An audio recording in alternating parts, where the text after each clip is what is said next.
this match too, the Army versus the Royal Air Force, are available outside the Secretary's hut.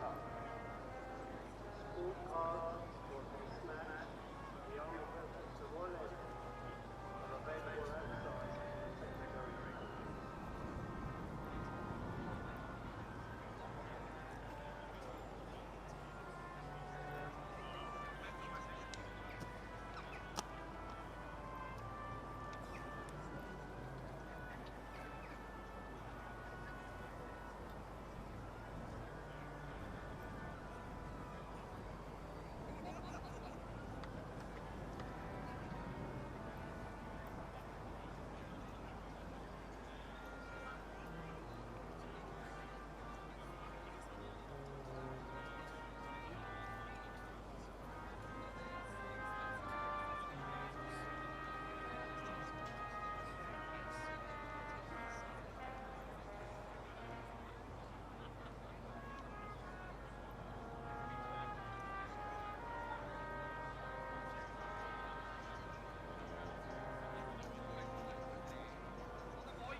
Well, welcome back everybody to the wonderful Arundel Castle Cricket Ground, where we're here for the Inter-Services T20 day.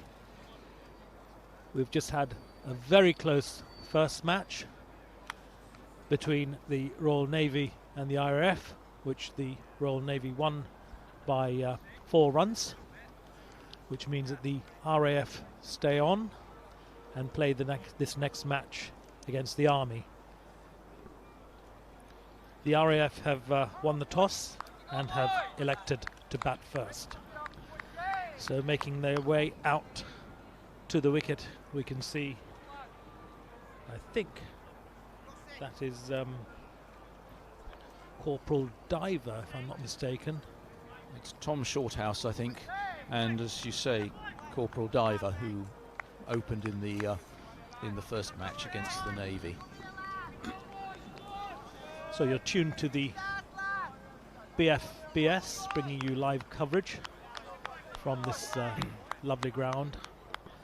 Started off a little drizzly this morning, but the weather now is absolutely perfect. The sun trying to break out. Good conditions for cricket.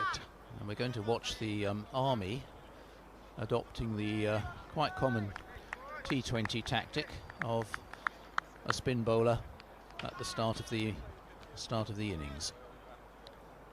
So it's Diver to take the first ball.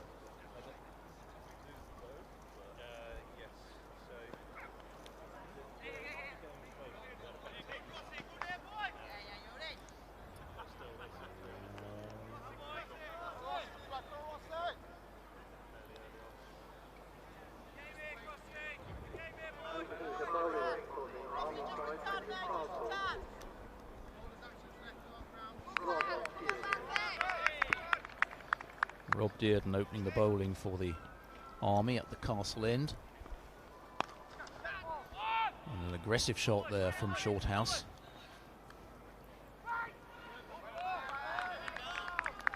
It's a grey-ish afternoon here at Arundel. We had early rain, but it's dry now, and we're hopeful that it's going to stay dry for the rest of this tournament. That's going to be another 4 runs.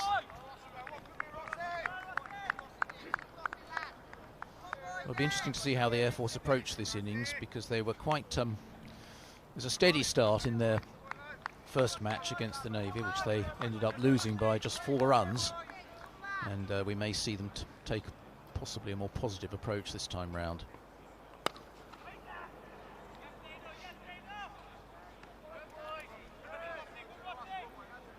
suppose having already been out there this morning and played their first match, the RAF used to the conditions.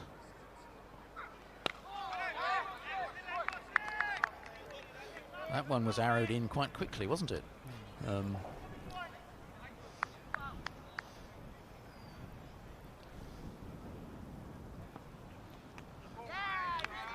Yes, they'll have the advantage of having seen how the pitch plays, and also having chased and not been successful in the first game. They may have decided it would be better to try and put a total on the board this time. The Army, of course, we're seeing for the first time this afternoon in this match. Yes, it was a very close finish in that last match.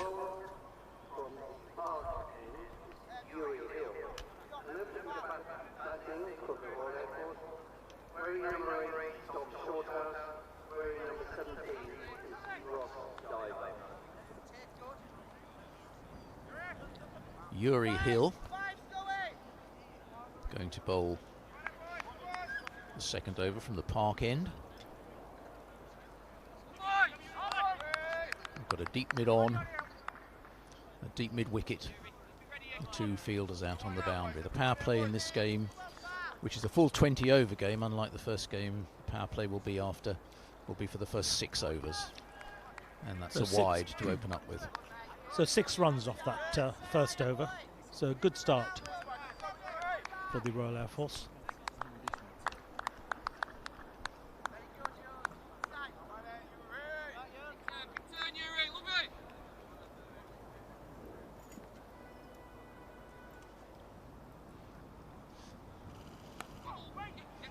And I talked about opening the bowling with some spin, some slow bowling, and in fact we have spin from both ends.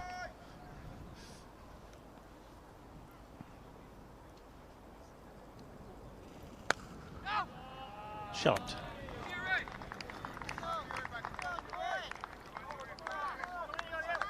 Great shot through extra cover there. Yes, interesting strategy to open with 2 slow bowlers. Yes, one is more usual, isn't it? And it'll be interesting to see whether they keep them on for a second over.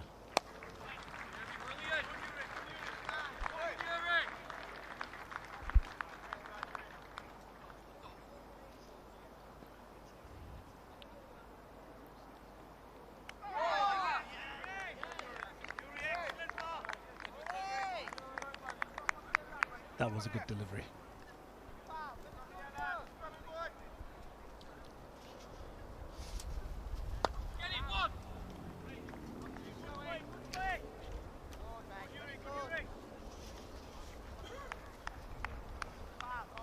So Yuri Hill bowling from this end where we're commentating from is with the MOD.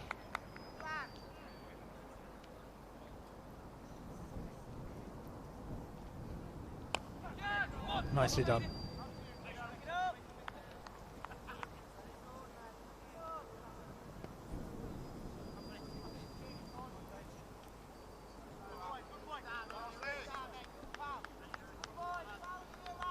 The crowd have become a little silent after their lunch.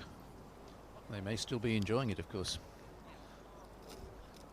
Anyway, it's 13 for no wicket after 2 overs. Shorthouse, the opening batsman, is the captain of the RAF side today.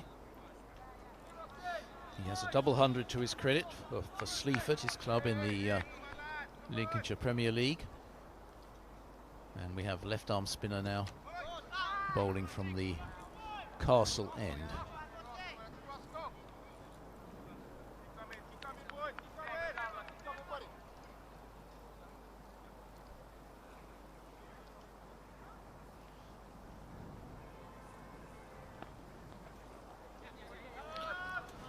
Wide signal by the umpire there.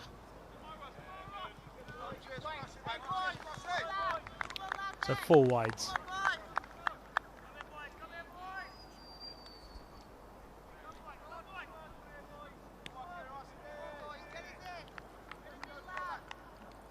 I think the spinner may be taken off after this over from that end. Number 22 is Ross Dearden.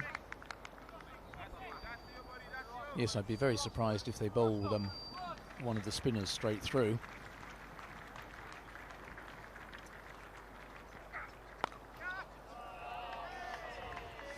Great shot. Proving expensive and giving the RAF a very good start, this is.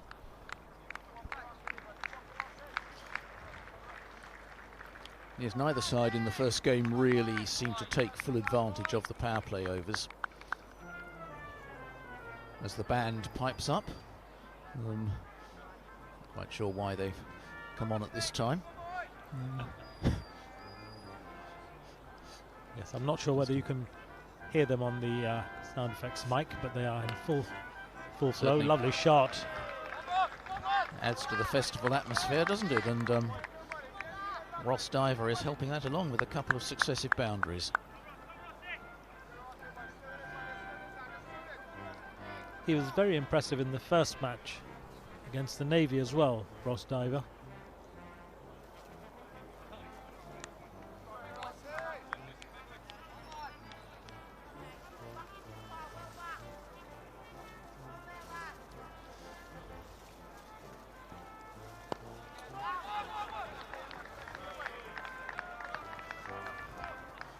Good cricket. Following the boundaries with a easy single down the ground. I think this is probably the last ball of the over coming up. That's going to be 4 runs as well.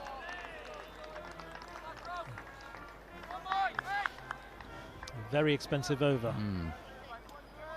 Riches indeed in that third over. 31 for no wicket. Shorthouse is on 10 and Diver is on 14. I suppose the RAF, having just lost that first match, are very mindful of getting quick runs on the board. We saw from that match how the thing changes with quick wickets going down. Yuri Hill resuming from the this end.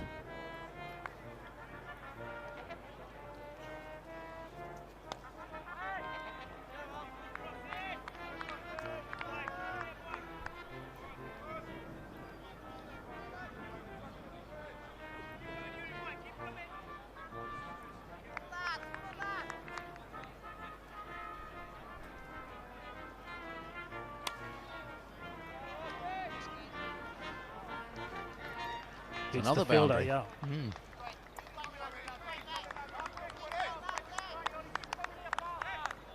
Well, this is a very positive approach that these two are taking.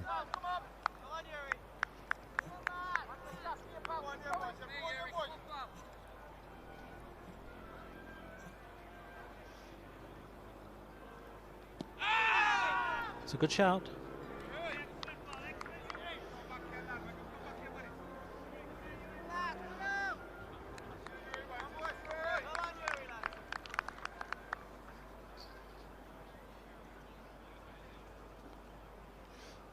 Down the leg side. The leg side again, yes.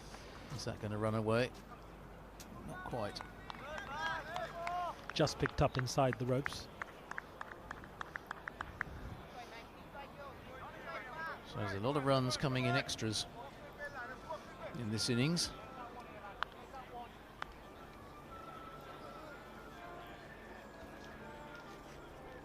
And there we go again.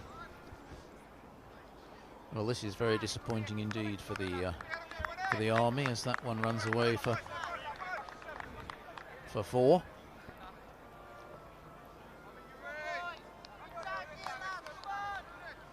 Have to perhaps question the tactic of having the 2 slow bowlers bowling together.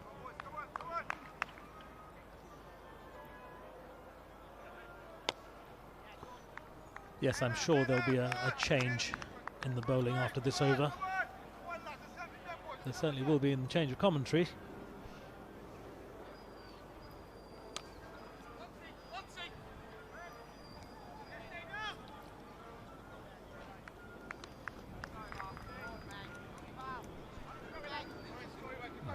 And that's the end of the over. I will leave you and hand over to Will.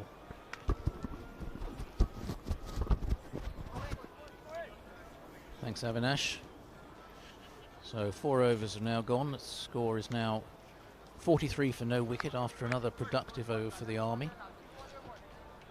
I will also depart and hand over to Terry.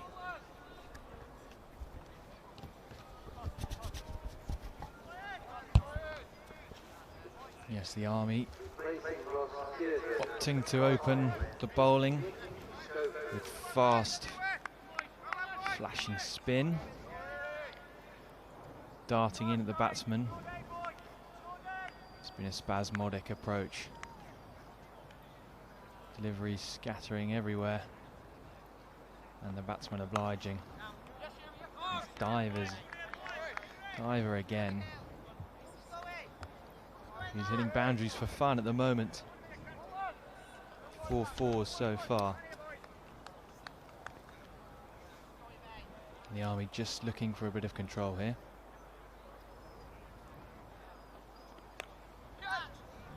Swung away again towards deep square leg, and is it going to beat the man? It is. Sneaking under the sprawling fielder. He gave everything to that chase. Couldn't stop. A 5th boundary for Ross Diver. I think he would have lost out on a couple of runs if the fielder had stopped it, because Diver was rather waving it to the boundary and only just got there. And again, left arm. Diver driving confidently down the ground. Well, this is a proper power play, going at 10 and over.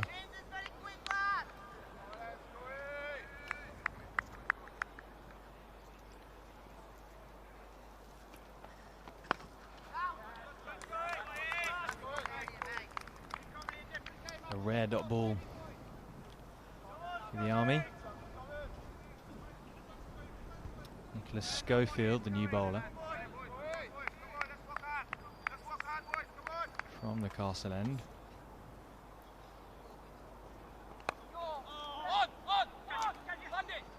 Pushing for 2.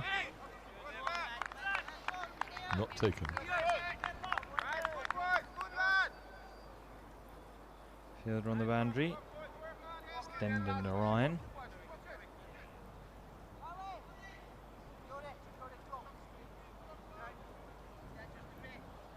Who's moved now to mid-wicket to stop the glancing blow from Diver. It's powered again. In mid-wicket, new man position's got another chase on and another dive and another boundary.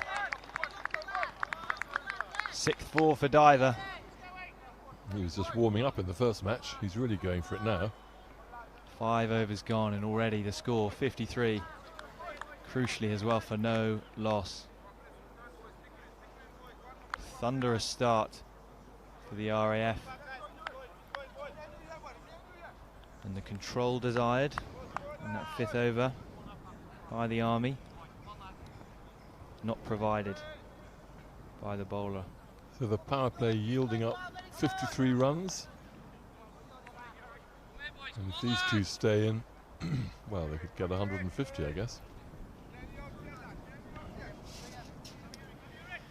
Wickets required then for the Army as Yuri Hill begins his 3rd over. Slower delivery from Yuri Hill. Could be out. And it's 6. Oh, well, I'm not sure. I think it's given by the fielder and the umpire now. Yeah. Taken initially by the fielder, who was a yard outside the boundary rope. Tempted the flick back in. Did Nicholas Schofield. 6 runs given. Hard sweep. And a chase on for deep square leg, who can't cut it off. 6 and 4 to start the new over from Hill, who really is being pummeled by this opening pair of Shorthouse And of course Diver.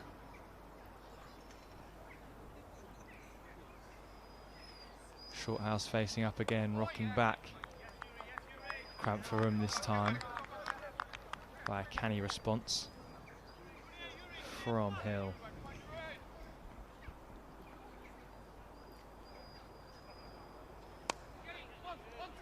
Twisted into the onside for a single.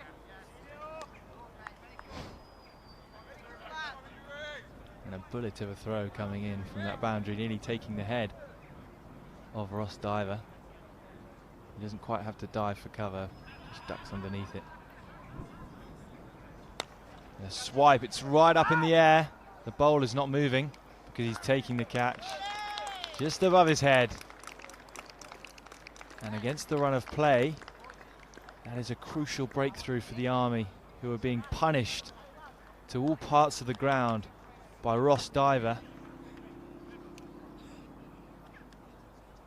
who folds the bat under his arm and is ready to take the jumper of his captain.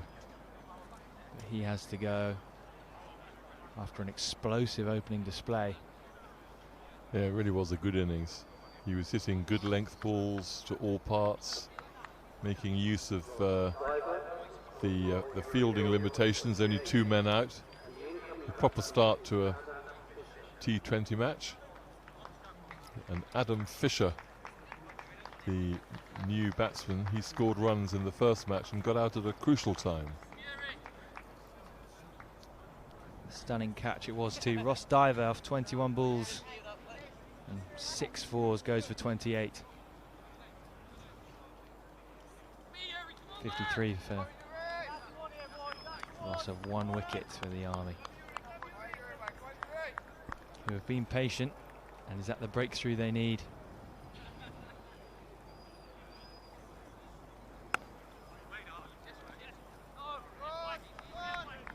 I'm not sure if the effects mic is picking up the whining noise of a beautiful black Labrador who is adorning the combat stress tent. I think it's because his master's gone for lunch and he's feeling a little stressed himself. Anyway, back to the cricket. Still grey, a grey day. There he is, our friend. No longer whining. Beautiful dog to accompany us to power play over. Light perfectly good now for cricket. This beautiful ground. Oh, and it goes shooting Runs through. No one can get any glove or bat or pad on it. So it's all the way for 4 byes. Seemed to keep a little bit low and beat everyone, including the keeper, who's standing up. It went like a tracer bullet to the boundary as well. So frustration for the Army.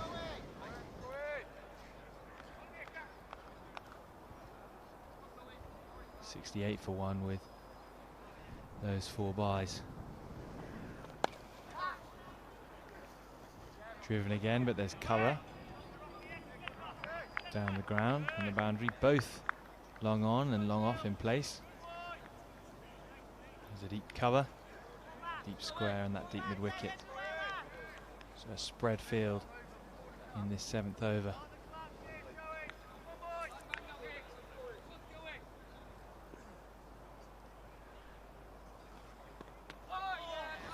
This time it's beaten the outside edge. Good take by the keeper, standing up there. Not sure why he needs to be standing up, as it's a 1-day game. This bowler's bowling pretty quick, other than to keep the batsman honest and keep him in his crease. It's conceded 4 byes so far. As a wide is signalled. Keeper Connery doing well to prevent any more extras.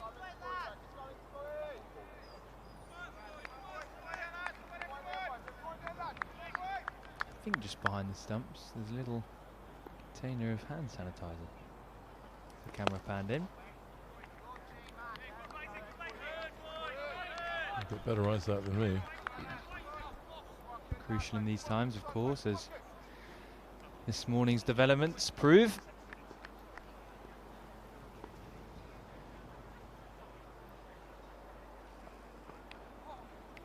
Swipe away.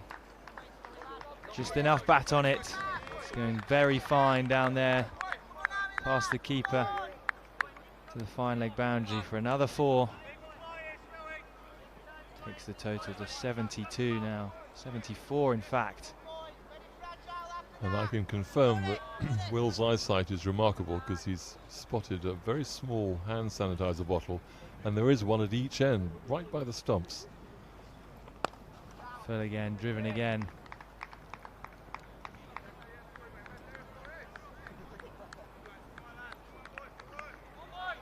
Fisher already showing his form earlier today. He can stay at the crease for the foreseeable, off the back of a very sturdy platform presented to him by his opening batsman. Could be in for a very impressive total for the RAF.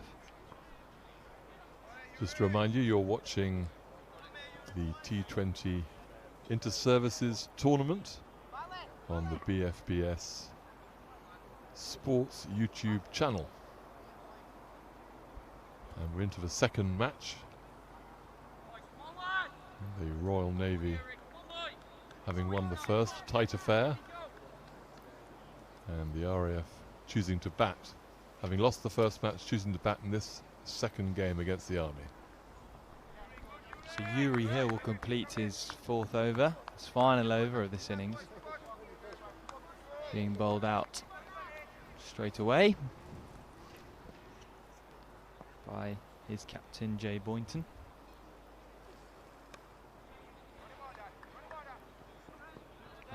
Well taken single there by the wily Fisher.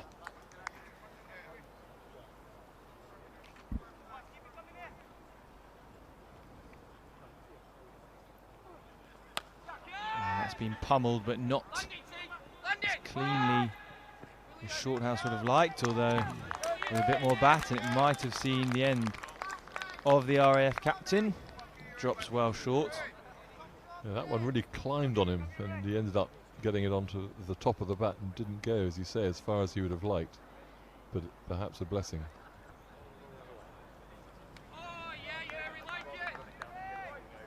No one at third man. Just the attempted flick of the wrists past the wicket keeper. No bat on it.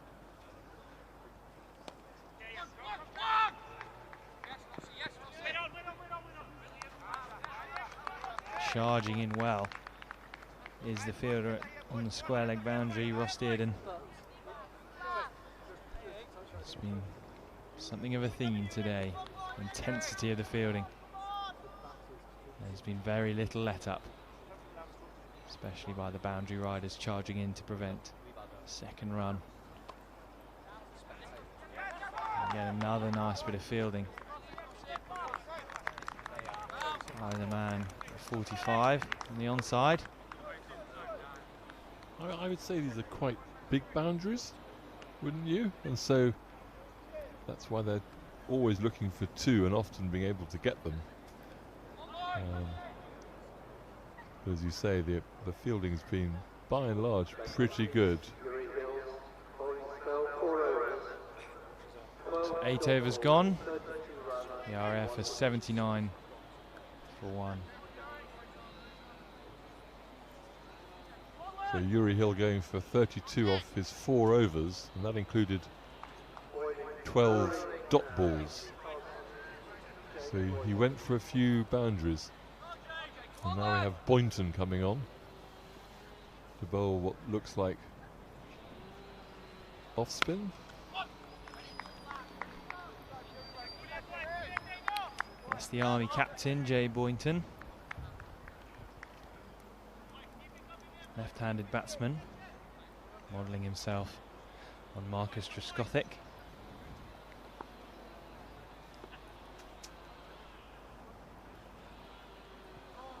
Again, the big sweep attempted by the RAF captain. So he bats left-handed. Right-handed off spin left-hand bat. Mo and Ali. Indeed.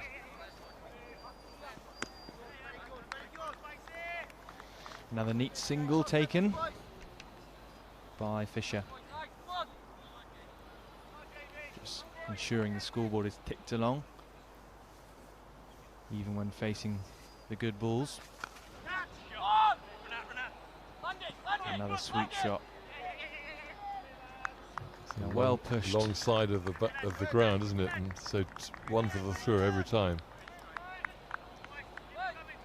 Markey's doing good business.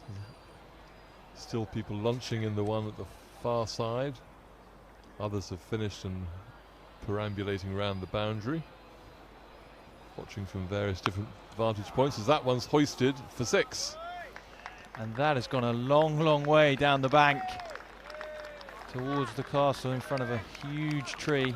Field has Huge disappeared, and one spectator was scattered as that ball came towards him. Biggest shot of the day. A charge, a swipe, and a connection to match.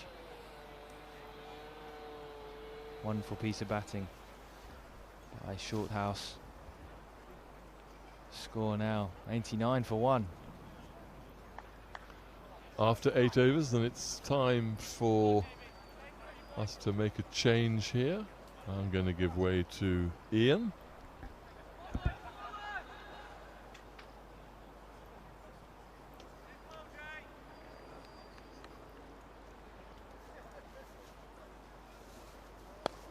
On the full this time. Just worked the man long on, he does well to prevent the 2 runs. So 90 up now for the RAF.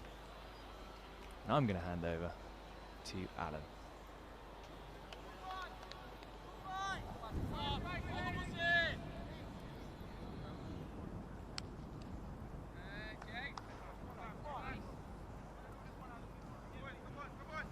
Thank you, Will. Nice to be back here in this lovely gazebo adjoining the scorebox.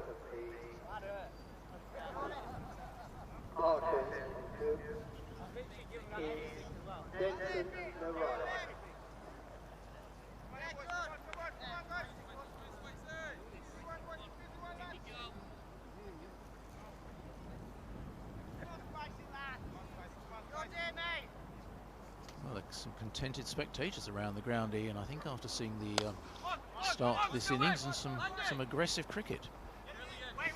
Contented in the sense of, yes, if you're a supporter of the RAF, and also if you've had a nice lunch. Exactly. For which there were many opportunities. Indeed there were. It is a splendid scene.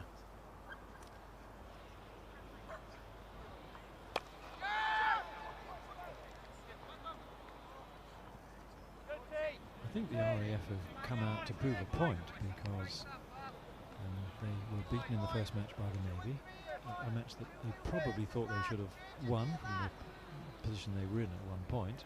They're now really taking the game to the Army. Yes, they have been given a very good platform by the openers.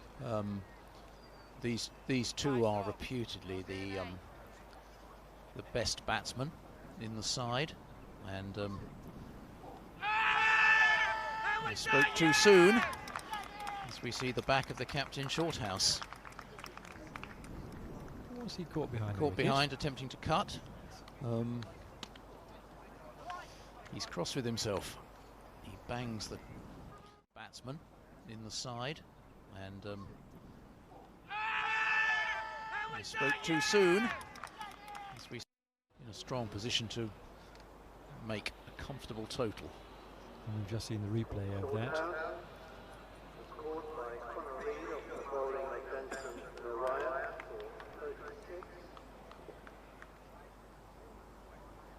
Well, that was a very successful bowling change by the Army. This is coming in the first over of Narayan. Both bowlers now, Narayan and Boynton at the other end, are veterans of this competition, I think. I've seen them at Lord's before, when this match has taken place there in the past. Yes, many of these players are frequent performers in this flagship competition for the services. First time it's been played at the Arundel Castle ground, which is a very different setting from its usual home, but beautiful in very different ways from Lord's. And the RAF may think they're in a beautiful position, 92 for 2 wickets down in the 9th over. With Sam Beals coming in now to join Fisher, who is well set. And you know, with the scoring rate that the RAF have achieved so far, they really are in a good position now to push on. Fisher now will take on the role as senior batsman. He played very well, of course, in the first match today, when it was his dismissal that perhaps sealed the fate of the RAF in their run chase against the Navy. Yes.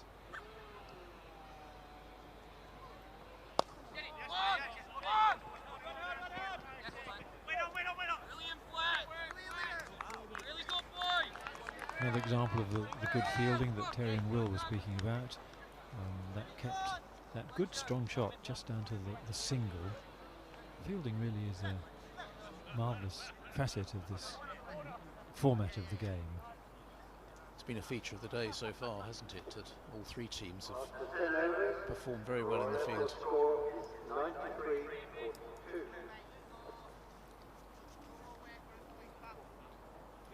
So there we are, at the halfway mark, RAF 93 for 2. That's one of the easier scoring rate calculations to make. And that's an excellent platform upon which the RAF will build. Are they looking for approaching 200, do you think, Alan? Well, I think that might be a little ambitious, but we shall see. It's possible. Because this game is the full 20 overs, as against the previous match, which was only played for 18 overs due to the weather conditions.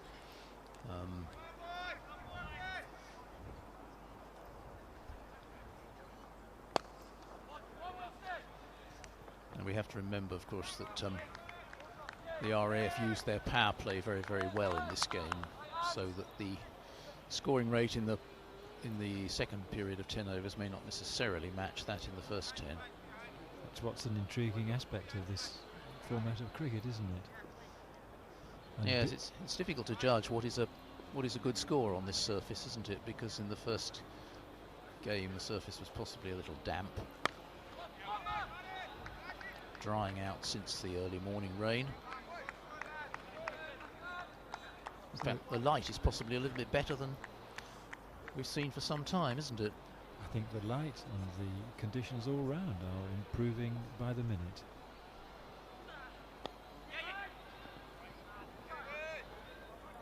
The RAF looking for the single all the time, which is exactly the right tactic. New batsman Beals is looking busy. Ooh, it's gone a long way up.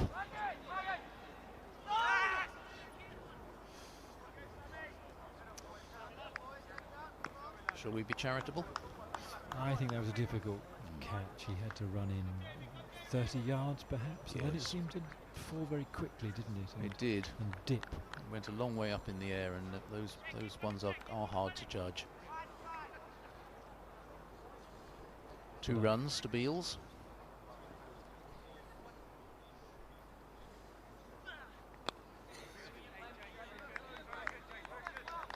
Beals, I think, thinks perhaps he got a bit of luck there, so he decided to defend the next ball and just stay with it for a bit longer. 11 overs bowled now. Approaching 100 if we're not quite there already. Avinash is just going to... here we are, Yeah. 97 now for 2 wickets. So that after was 11. quite a good over, Ian, wasn't it? Because that means they only got 4 runs off that over. Yep, and that's the captain Boynton, isn't it? bowling Yes, from that end. yes, so that's, the Castle end. That's interesting.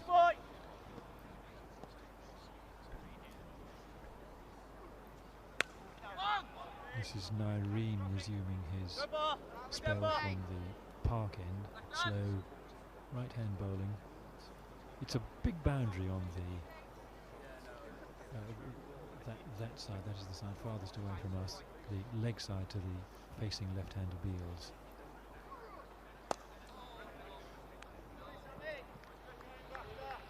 This is a big ground, actually, isn't it? I mean, it strikes me that the boundaries on each side of the wicket are quite long.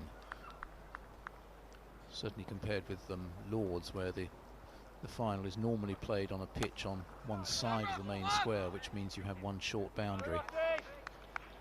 It will be very interesting to hand the county cricket scores at this ground, wouldn't it? To just back up your theory, Alan, in terms of run scoring and boundary scored. Now, do Sussex still play here? It's an interesting question. Not aware they do. No. Perhaps only second team games or the age group sides. No, I don't think there was a county championship match this year. I looked at the Arundel website. Couldn't see that. Oh, that's a fine stroke. Absolutely split the two fielders on the mid-wicket boundary. Good shot by Fisher.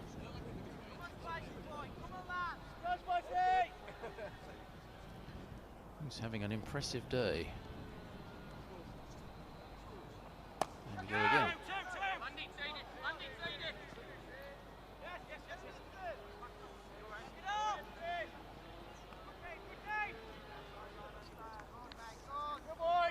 That's the end of the over, the end of the 12th, I think. And we're into the hundreds now. We'll see the scoreboard in just a moment. Yes, it's 107 for 2. 12 overs bowled, 8 to go. A great, well, it's more than a start. It's a marvellous position for the RAF to find themselves in. And of course, Alan, it's the Army who are holders of this current trophy. Yes, it is, Ian, that's absolutely right. So the Army possibly favourites before this match began.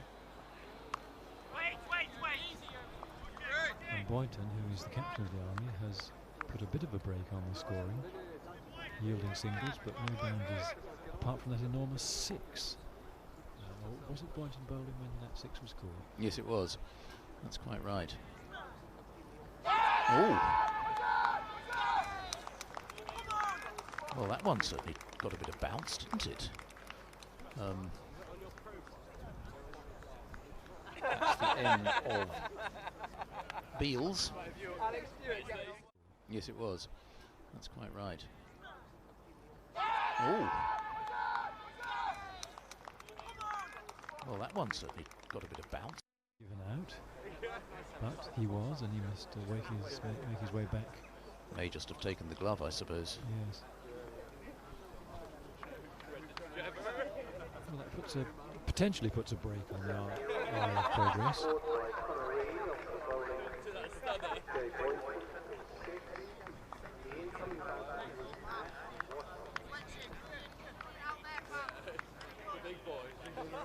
Ash Watson, who's the most capped player in the RAF side. So experience certainly going to be valuable at this stage. And one of the differences between this innings and what we saw in the first match is the partnerships. We've had a series of partnerships in this match, and if you can develop good partnerships, you're likely to go on and make a good score.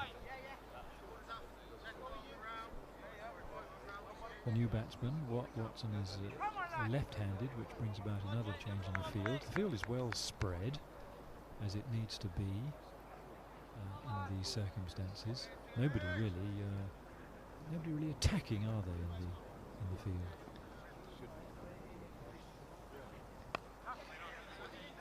No, we've seen conventional one-day fields throughout the day, haven't we?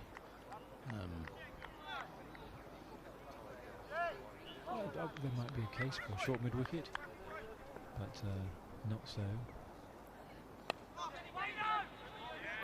Power play, of course, well passed, so fielders can be well spread.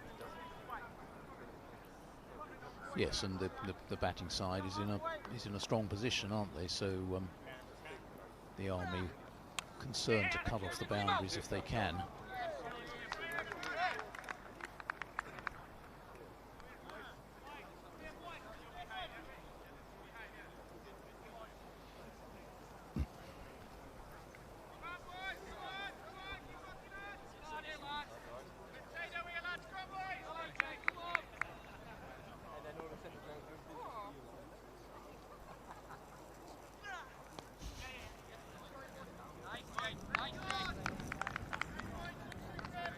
Well, with the completion of that over, the 13th are going to make way for Avinash. Beyond, we have arrived at 109 for the loss of 3 wickets.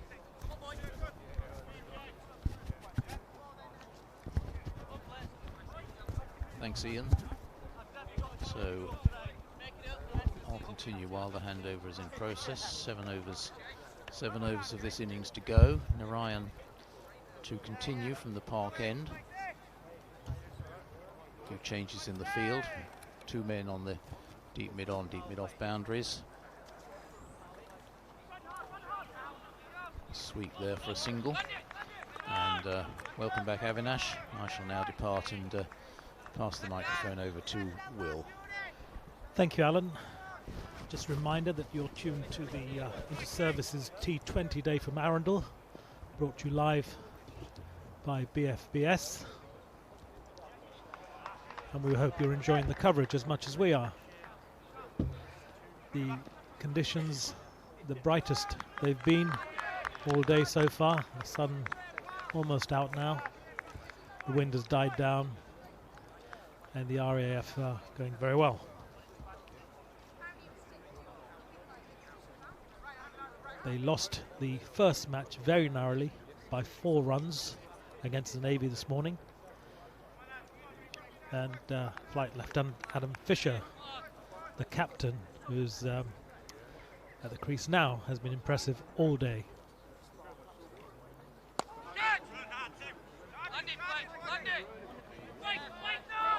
Oh dear.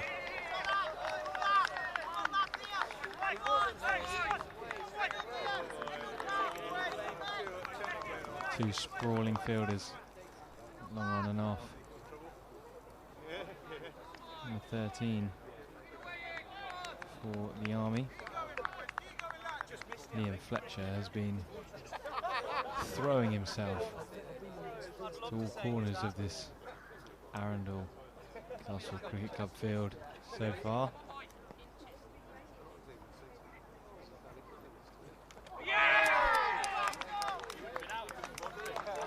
And that's a crucial wicket.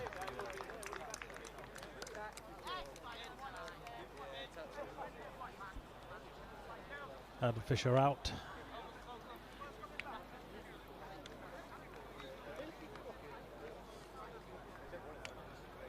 Played a very good innings in both of the matches so far. He's of course the captain of the RAF side.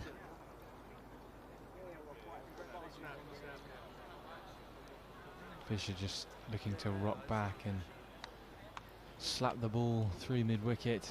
It was faster, it was quicker by the spinner.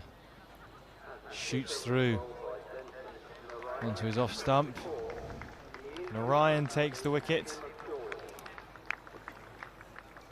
3 down now, the RAF. So 4 Andy down, rather. McGeorge, Sergeant Andy McGeorge, right-hand middle order batsman, grew up in Port Elizabeth, South Africa, makes his way out to the middle, scored a match-winning 47 against the Army at Lord's in 2018. Let's see what he can do here.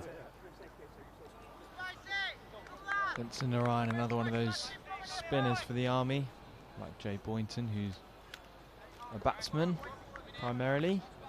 I lost his game on Brian Lara, so looking forward to seeing what he can do in the second innings. But a good wicket for the Army.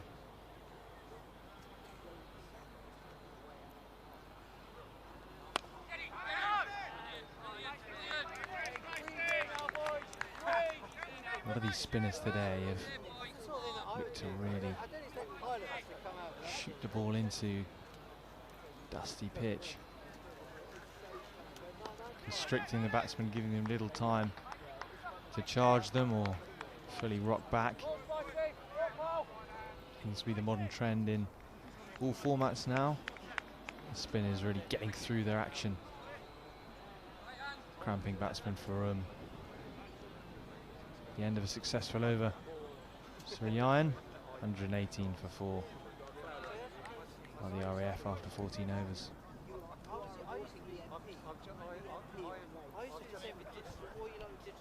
So 2 relatively new batsmen at the wicket.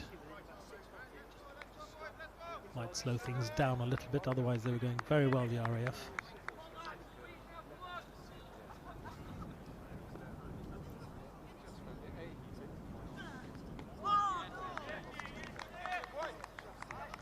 Just trying to tickle that ball down past the man, short third.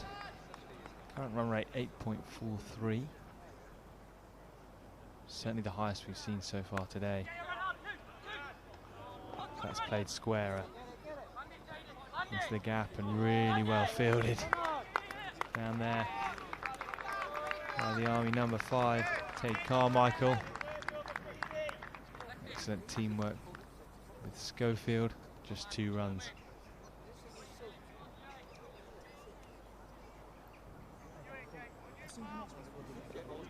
So this is Sergeant J. Boynton on this end. And that's a very, very confident shout. Umpire not convinced and gives a leg by. No bat on it, which means it must have been just heading down the leg side. Astute running there, taking the opportunity while bowler, keeper and fielders busy appealing. I think there's bat on that one. Little under edge, preventing another justifiable appeal. Good running between the wickets there.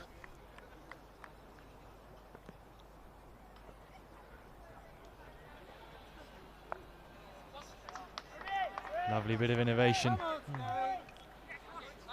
coming from the number 9. Ash Watson, and 3 taken again. Astute running. And that's been the key to successful innings so far today. The bad balls being put away to the boundary, but the good balls being worked with diligence and awareness. Clever batting, frustrating for the fielding side.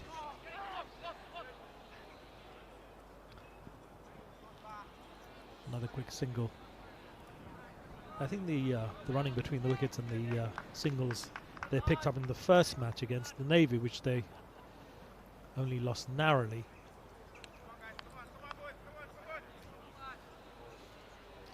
Was a significant feature in that match as well. 127 now for 4 wickets. 4 overs, 1 to 25 to 10.4.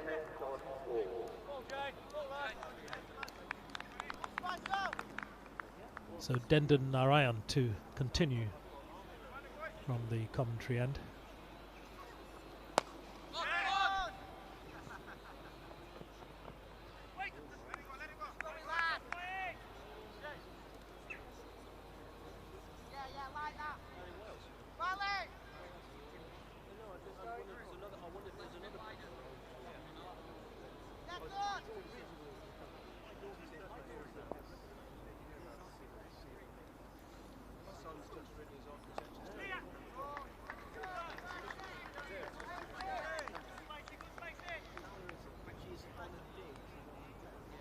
Narayan with the wrist spin, looking to fling it full and in short. May go the distance, particularly with the field set. And out of your picture there's a man posted on the square leg boundary. That's that full length. That's out. It takes the edge. A big flap outside the off stump.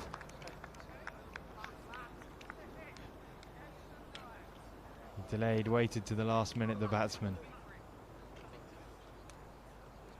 It's McGeorge, new to the crease. And as Terry's just pointed out, waited for the umpire's finger to go up before he rather reluctantly left the crease. George looked busy in his brief stay. He has to go.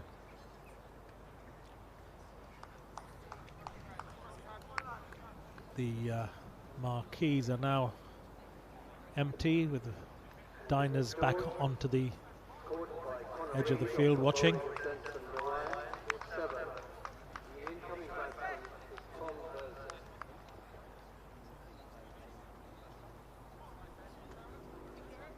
Tom Burzin's playing his first game of the day.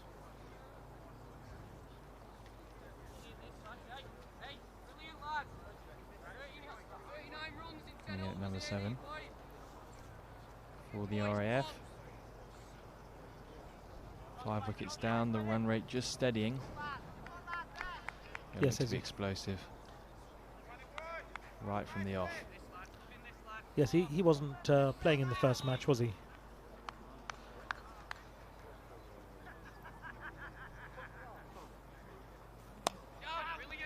Has a higher score of 202 not out, playing for Poynton against Widnes back in 2014.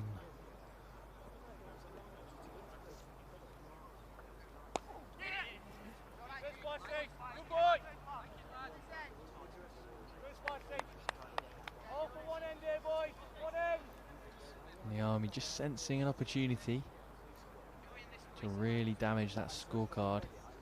Tails are up, runs are becoming harder to come by.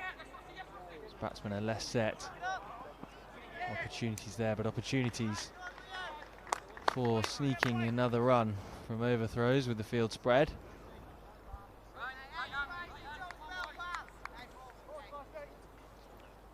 A real test of awareness as this first innings draws to a close.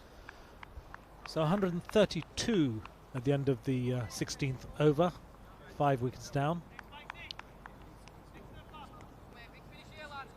Started off at a rapid pace, and then the loss of those wickets has slowed things down a little bit. That completes Denson Moraes bowling spell. 4 overs, 3 wickets for 27 runs with 7 shots. Outstanding by Narayan. 3 wickets from his 4 overs in the middle stage. He really has pegged the RAF back to supreme effect. If the Army go on to chase the target down, he will have had a big say in that result.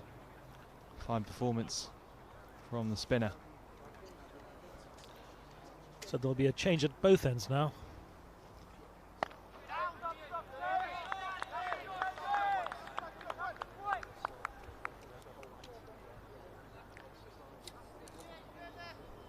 Tate Carmichael bowling with plenty of energy to match his fielding.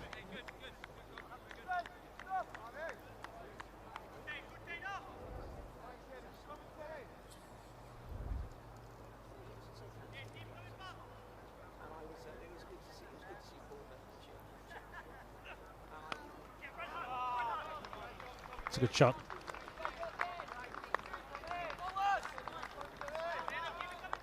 Anything short, the outfield's quick. Just down the hint of the slope in front of us. That's whistled away off the bat, played very late with sharp hands. Good shot. First boundary for Watson off the bowling of Carmichael. Man has just come in to field at point.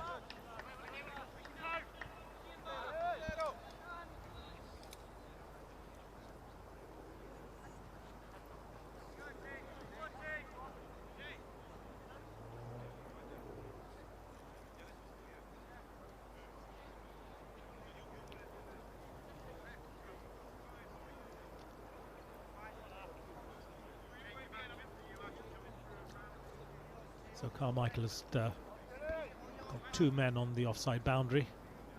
Well, the left-handed batsmen, so the leg side boundary, mid-wicket and square leg.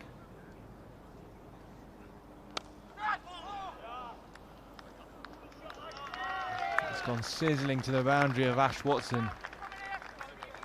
Half a chance for the man at short extra cover. It was Boynton in there. Boynton, yes, he was put in there just then, but it was travelling. That ball really was travelling. Definitely flicked the fingers of Boynton. That really would have been a supernatural catch. There's the poor number 13 again. Scades down the bank to retrieve the ball. It's Liam Fletcher again, doing the hard yards out there.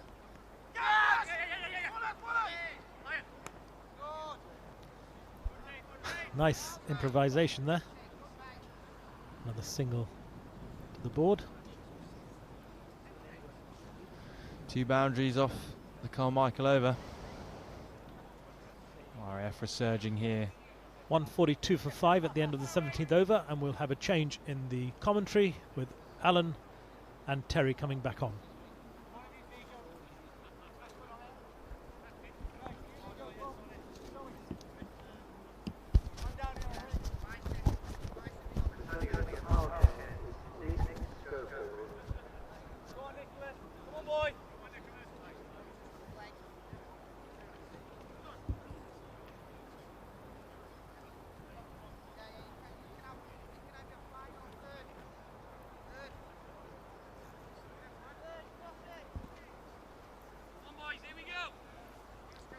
So 3 overs left in the innings as Schofield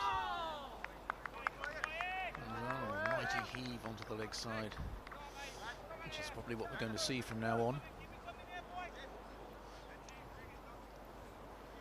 The RAF possibly a little disappointed with the way their innings has gone after that excellent start. He's gone. Another wicket goes down. Leg before. Umpire in no. He's gone. Another wicket goes down. Fired out pretty fast.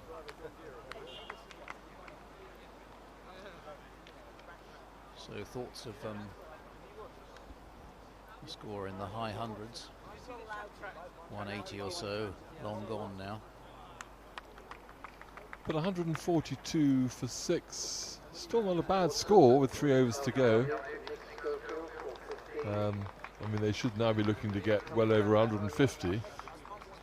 Yes, 160, 165. Sam Bloor is the new batsman.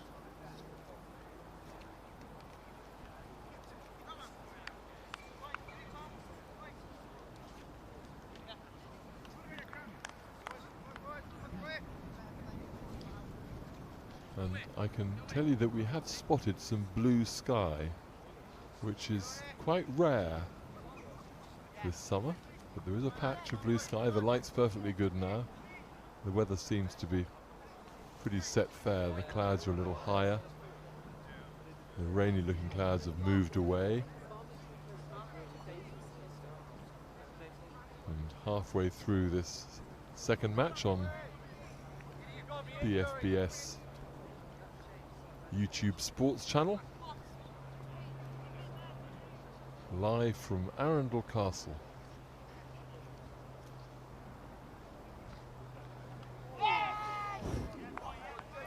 It's a very picturesque scene, but not so much for the new batsman there, as Schofield gets some lift there. Yeah, And, the keeper did well too. He did. Yes, the keepers have been a little unheralded today so far, but they've done a sound job, all of them. So left arm Schofield.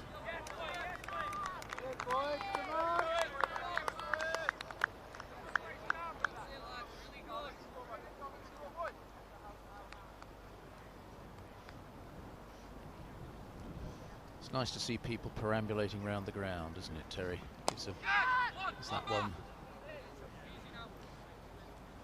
Yeah, the marquees have emptied. People are now having a cup of coffee outside. Some of them, as Alan says, are wandering around. If there's another ground that is anything like it, I suppose it would be somewhere like Wormsley, Paul Getty's ground, which is also in a bit of a bowl. More of a bowl than this. This is only a bowl on half a side, really. But it is a lovely ground. I've not been here for, I worked it out, 55 years. And when I came here last, I saw a West Indies touring team playing an early season fixture against a star-studded Duke of Norfolk's 11. More runs down towards fine leg, off the glove possibly, or was it the pad? It was the pad. You'll have to be careful here, Terry. You'll have all our watchers today wanting some reminiscences about the West Indies team of 1966 if we're not careful. But if it rains, I'm sure we can ask you to cast your memory back. Well, I could just say Hall and Griffith. That'll do for starters. And Captain Sobers. Indeed. 145 for 6 and 2 overs left now. So I think 160, 165 would be a reasonable target for the Air Force at this stage. Carmichael has to bowl this over.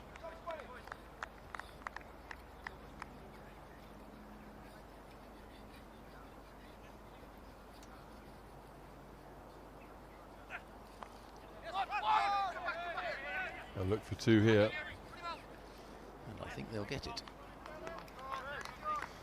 Yes, down the pitch. And we can expect to see some improvisation now.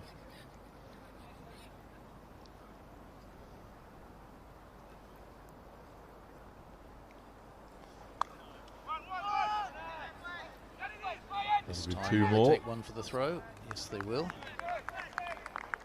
I suspect that is the longest boundary, roughly the longest boundary. It's hard to see from here because we're over on the third man area, really, or mid-on. That one's hit.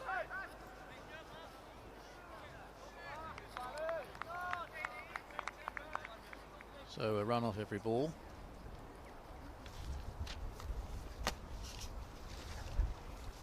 Another gust of wind blowing our papers around. That'll be close for an LBW shot. They get a leg by, I think.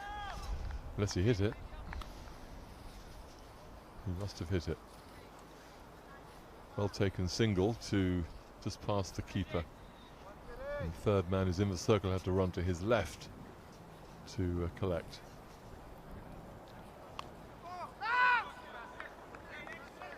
And a dot ball to end the over.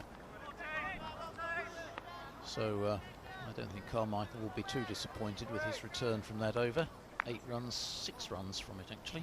No, 8 runs. 153. 51. 51 is it, sorry. 151 for 6. And last over to come.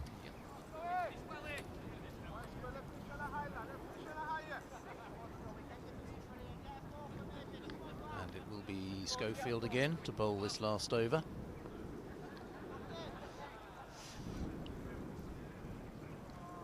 Whippy left arm bowler.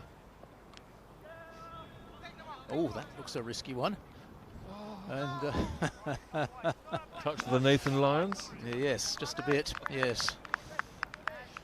Well, I was surprised they went for that one, but perhaps you can't blame them under the circumstances. Schofield wasn't in quite the right place, but the wicket-keeper's throw wasn't ideal either. And that one is nicely played. Well stopped on the boundary. He may have injured himself, but he's staggering up. Yep. He's all right. Good cricket all round there. And bye is signalled.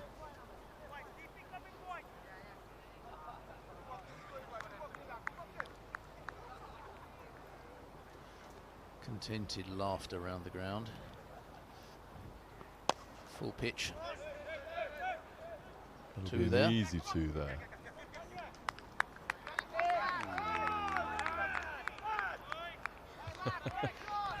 And the crowd looking for a third. I think that's Yes. the team, probably the batting team, urging them to take 3. There was a little fumble, and they might have got an extra one if they'd been quick.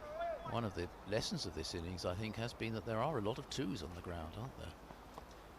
Oh, that's class. Oh, nicely played. Don't think it'll go for 4, but they'll definitely get 2.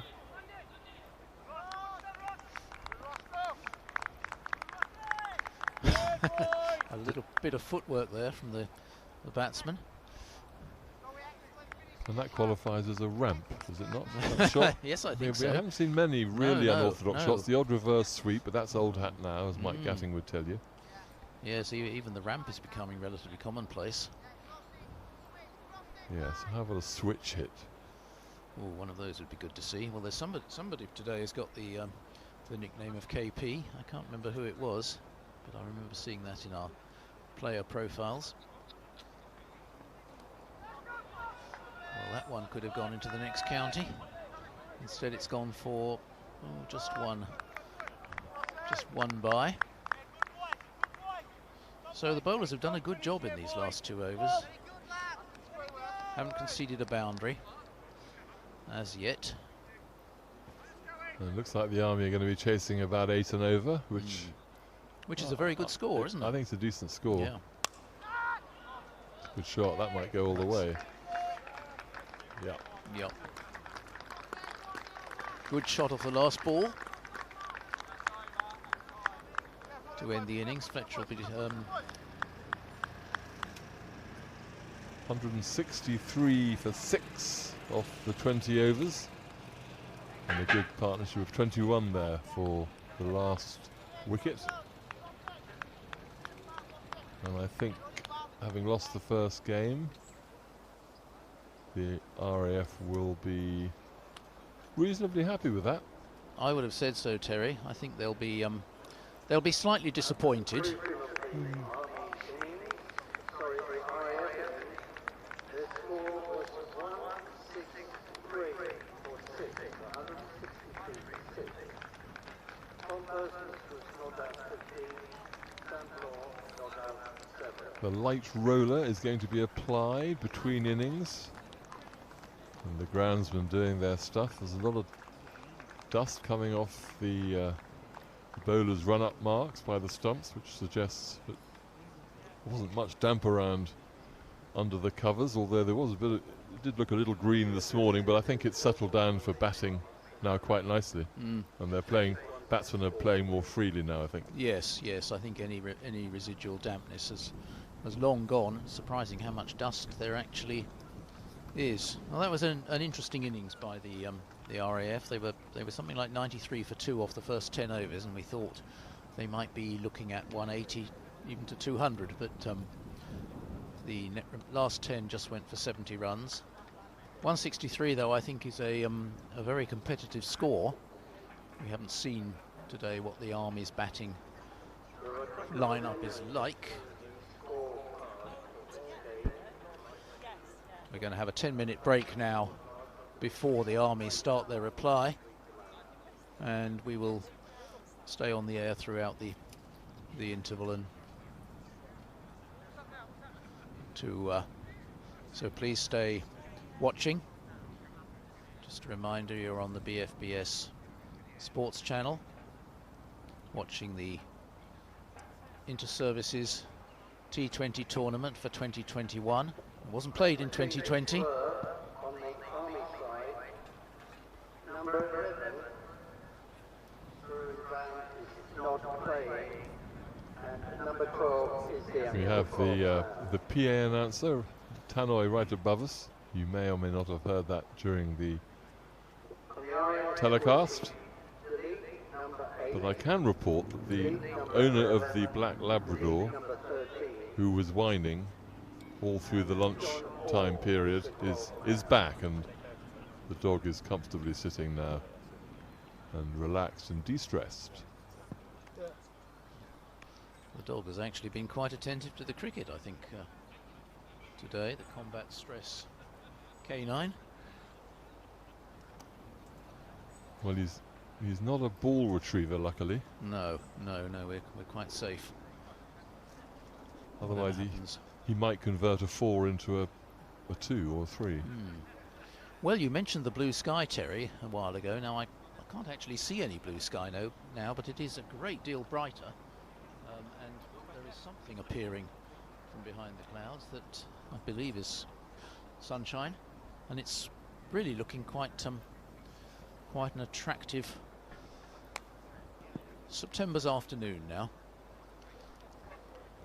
This time of year you always feel rather nostalgic about the summer that's gone. Some people think we haven't had one yet. That's what I was going to say. I mean, it's barely an Indian summer temperature-wise, but... No, but pleasant nonetheless. And as the weather forecast would love to tell us, this is about the seasonal norm. And so what about the news from Old Trafford today, where India, having been passed fit overnight by the ECB medical officer and Public Health England, decided to pull out of a test match with only 10 days to go before the start of the IPL. Yes. And the BCCI having initially resisted playing that 5th test match so late. Hugely disappointing. And it just shows you where the power lies in cricket these days. The financial implications for the ECB are going to be considerable. I know there's talk about, clearly the match can't be rescheduled for this season. There's talk about potentially playing it next summer as part of the proposed Indian tour to play some one-day games. But the load on the England international team just seems to get greater and greater, doesn't it? Yes, it is becoming an issue. I'm not sure how many test matches I think it's 3 against New Zealand, or whether it's 3 against South Africa or 4, I'm not quite sure for next summer. But I think, are you sure it's 3, not 2? No, I'm sure New Zealand would have been given 3. They've been given 3. They are the world champions after all. It's 3 plus 4. It'll be 7. So that's 7 already. Yeah, but that's been the case since 2000. Yes. Yes. That it's the introduction of the 100, which is going to put more pressure on the schedules. And this season we've seen the 50 over competition, the county competition, somewhat relegated, having only just won the 50 over World Cup for the first time ever. And so there's quite a lot of things to consider, and I don't suppose we'll really know the answers for another maybe 2 or 3 years when we see what damage, if any, is done to A, the county structure, and B, the knock-on effect of that on the England team in various different formats they play now. No, I mean, there are a lot of complaints at the moment about the schedule, but to make radical changes yet again after the changes that were introduced for this year seems to me to be too early. But we do have to do something about the lack of 4-day cricket in the best conditions for playing cricket and teaching young players to develop the temperament and the skills potentially for England cricket in the future. What the future is for the longer form of the game in the rather longer term is perhaps more of greater concern.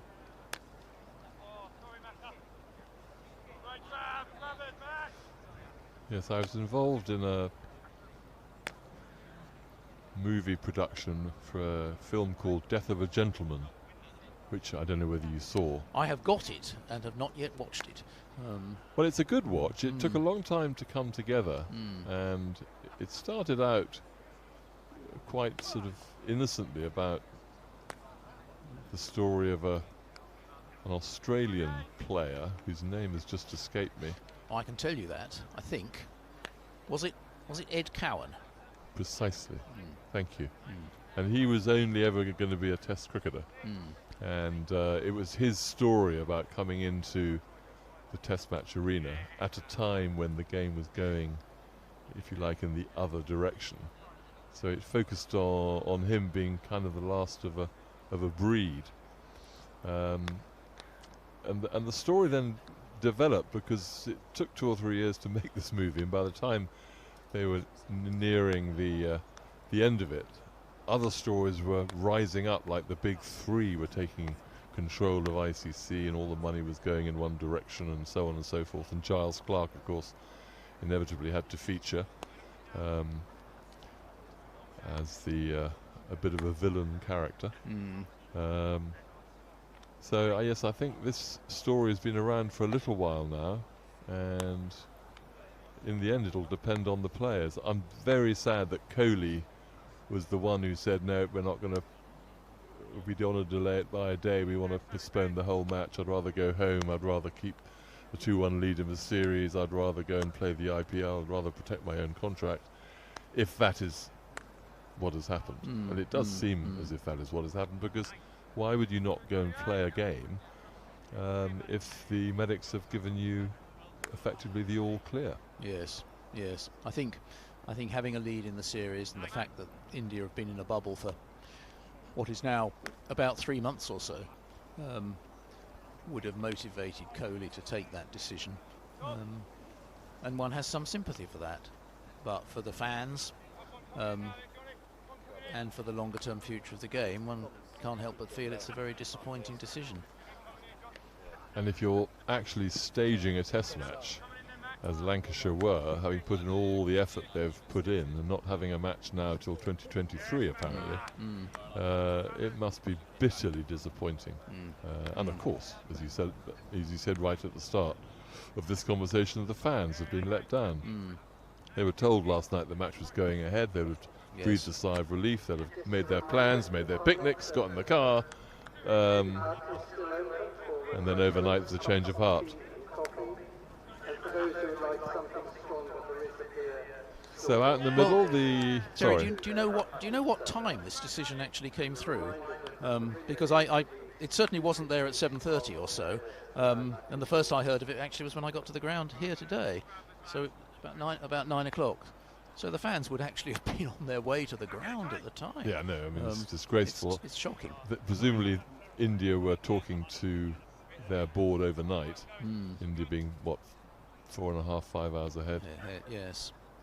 Now the umpires are coming out, I think. The groundsmen are still finalising their work on the pitch in the middle. The fielding side is just completing their warm-ups, the bowlers and the catchers. And we're going to have a handover at the start of the Army innings. We'll just wait for the batsman to appear. A moment. The grounds going off and the support staff departing the scene.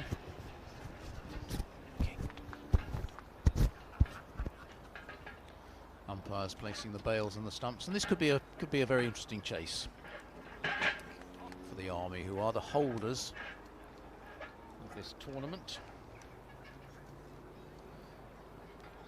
So we say farewell to Terry, and Avinash will be coming in his chair, and Ian will be taking over from me as the Army batsmen do in fact appear, and we look forward to talking you through this second innings of this second match of the Inter-Services T20. Thank you, Terry. Welcome back, everybody. The second innings about to start. The RAF having taken the field, and the Army batsmen making their way to the middle. You'll see them in your picture any minute now. 164 runs required. That's a very strong total that has been put up by the RAF. Don't forget, the RAF lost their first match against the Navy.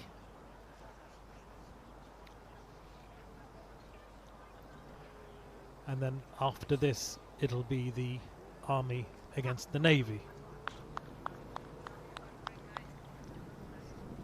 So the RAF really need to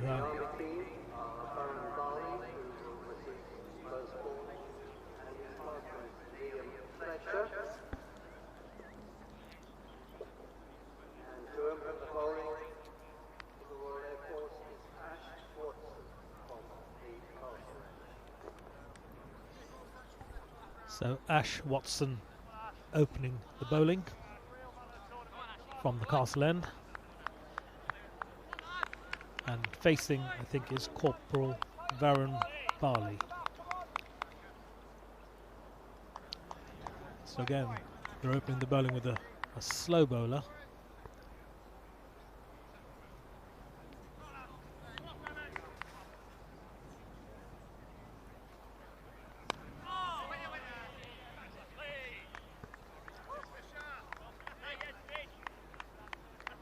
Well, what a privileged position we've got of this match, and it's all to do, isn't it, for the Army now? They're chasing a very daunting total, I would say. They are indeed, Ian, yes. It's the biggest total so far of the 3 innings played in the day.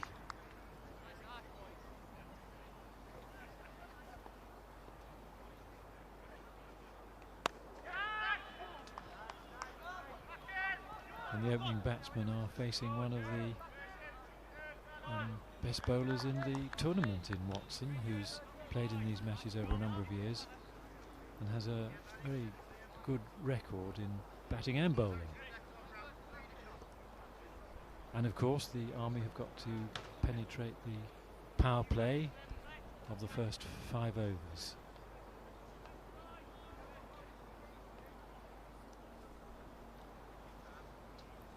Yes, Sergeant Ash Watson, RAF Honington.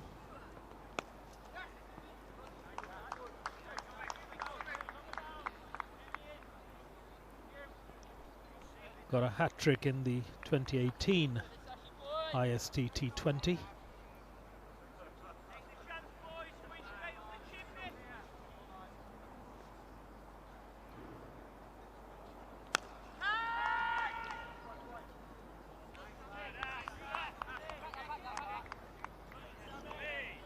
Shouts of catch, but it was well short of the fielder at long on.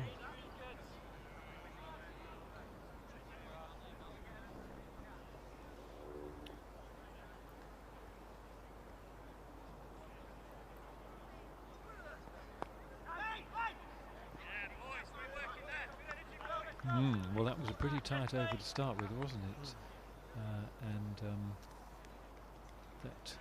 After the first over, only 3 scored, so already the Army are extremely aware of what lies ahead of them.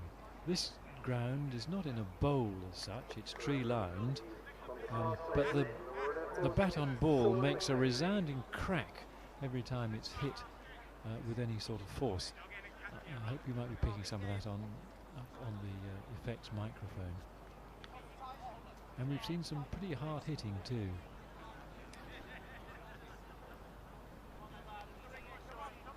It is a beautiful ground though, isn't it? Beautiful. The pitch is pretty central to the square.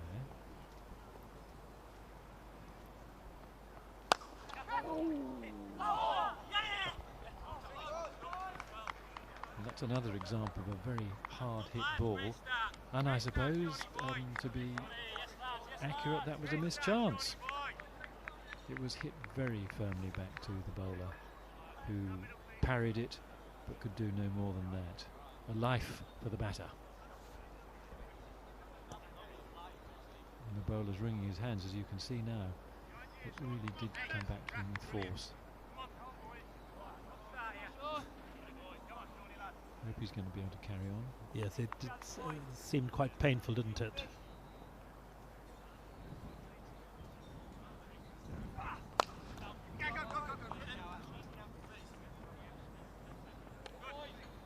It's McCabe bowling from this park end, number 16. Still looking at his hand and flexing it.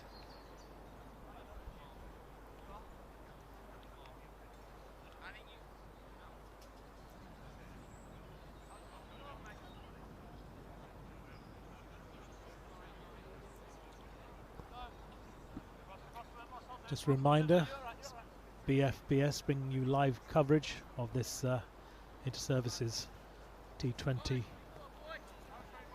tournament. Because of the fixture congestion at Lord's this year, we are at Arundel.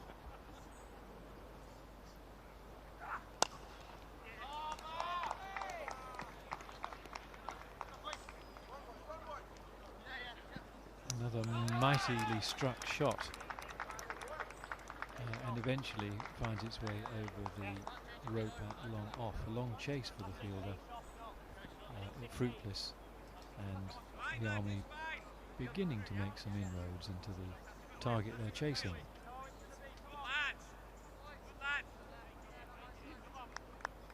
Yes, chasing a target of this level, you do need to score in every over. Can't afford to have too many dot balls at all.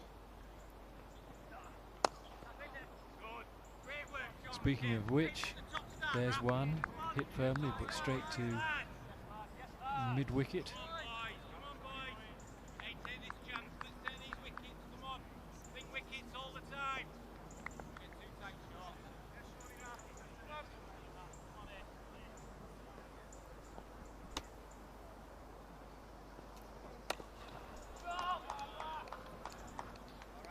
Now you will have seen from the pictures how that ball left the bat.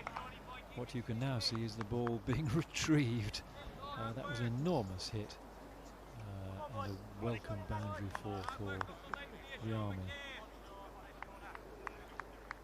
A full toss, but very well dealt with. The boundaries here are really very long.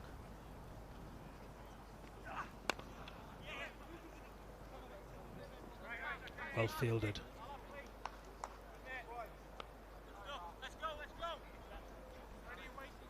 Well, that brings us to the end of the second over, and the Army have scored 11 off that second over, so they're now 14 for no wicket.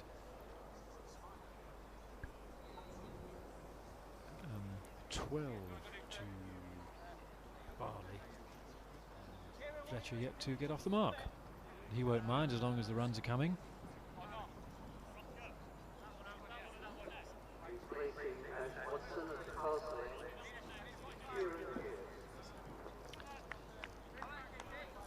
Kieran Pierce. Pierce. His friends as KP, I think. Absolutely, yes.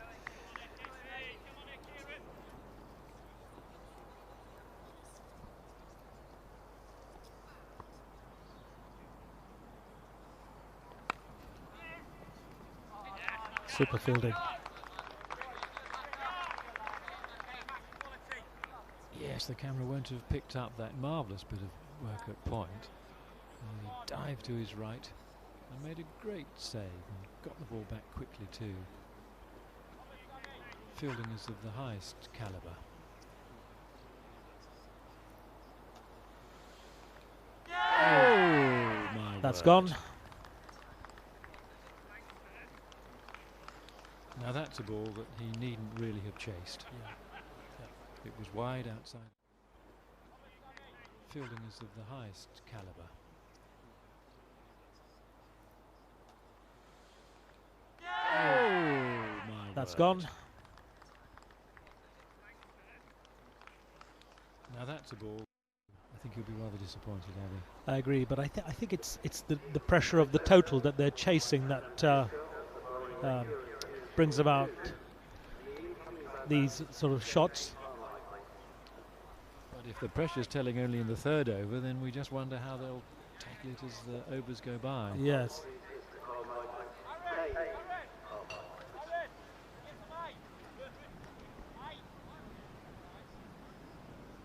So 15 for 1 now as Tade Carmichael comes to the crease. A big man, and again someone who has played in these contests before, and he's a left-handed batsman, so we will see some inevitable changes in the field.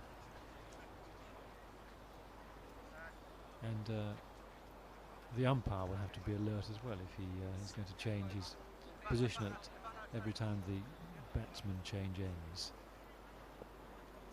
Yes, the left-right combination often unsettles the fielding team, having to adjust constantly. So we might see a few more runs, and I believe he's a big hitter as well. So He looks as though he should be.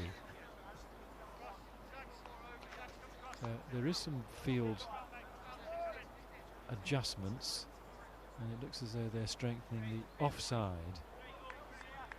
Yes, there's a ring of saving of one run saving fielders on the offside to the left-handed Carmichael.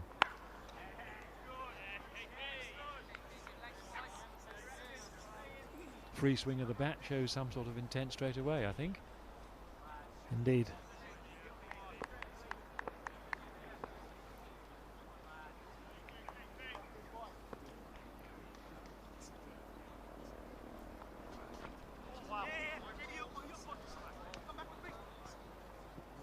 It'll be 4 wide. So It is.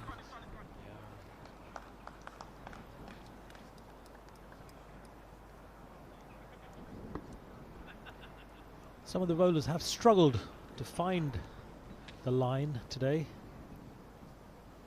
Yeah, and in my observation, that has tended to come when bowling from the castle. The castle end, I agree with you. From us. Yes, absolutely. So whether the topography lends itself to that sort of thing, I don't know. I wonder if there's a slope here as well. It's quite possible. There you go. Oh, what a catch. Don't know whether the camera caught that, but that was an excellent catch. Running from the square leg boundary. I think it was Pearce. I think it was number 10, Pearce, who after his one over of bowling made a fantastic catch. Had to run in quite quickly and quite a long way, and the ball was dipping and he took it just above ground level. And that, I'm afraid, is the end of Carmichael after a very brief appearance. Brings Wiseman to the crease after the fall of the second wicket. Carmichael looks very disappointed with himself as he walks off.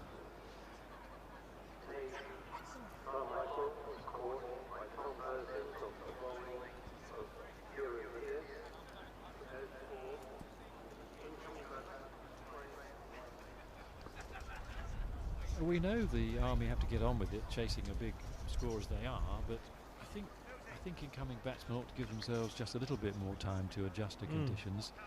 It seems such a waste, doesn't it, to, well, you know, almost throw your wicket away so quickly.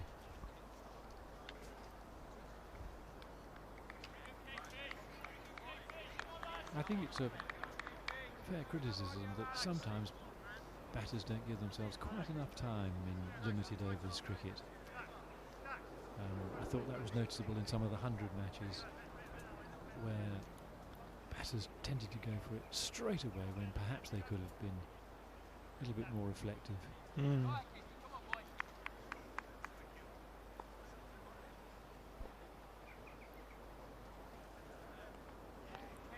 another wide.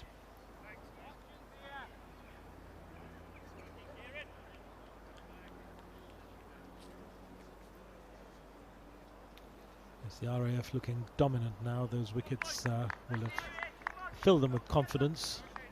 Lots of clapping and encouragement from the field for the bowler as he comes in. Now that's a better ball from McCabe after a couple of errant deliveries.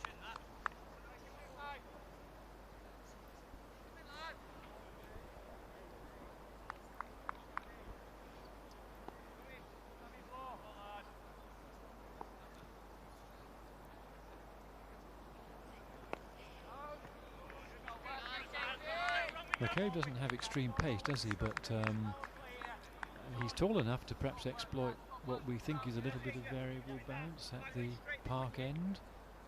Yes. So 21 for 2 after 3 overs.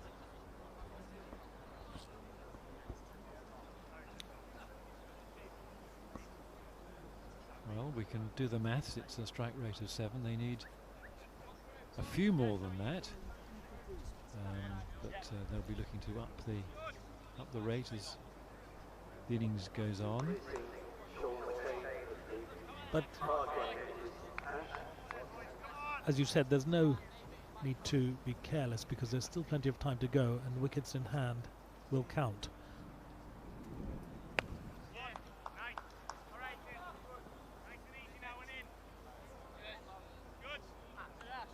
Watson is resuming his spell of bowling, this time from the park end.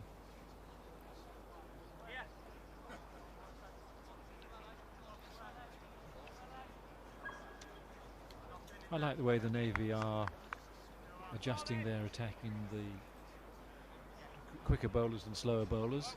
The RAF. I beg your pardon. Yes. It tends to unsettle the batting side, doesn't it? Absolutely.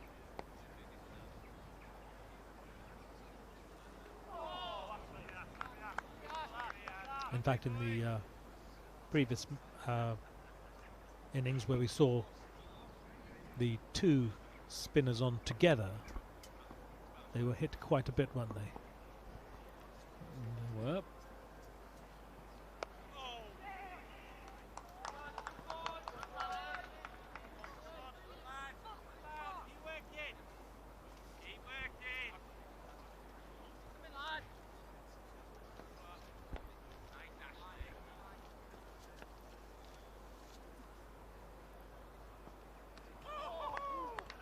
Well, we spoke of variable bounce if batting at the park end. That ball lifted from what looked like a good length to the batter at the castle end.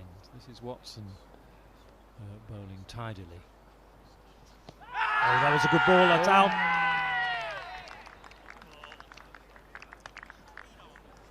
Well, Watson really is making his presence felt. And the Army's reply is faltering as we watch. That was a super delivery. Perhaps a little bit quicker, was it, and beat him through the... It was. I think it was. Yes, exactly. Yeah. Okay, so that means the Army are now 23 for the loss of 3 wickets as we approach the end of the third over.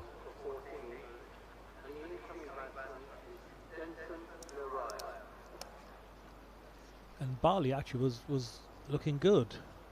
I thought he was going to get a big score. I thought, but the pace of the ball beat him there. I think he was expecting a much slower delivery. Yeah. Well, that is the end of the over, and it's time for me to move out of the way and make way for Will.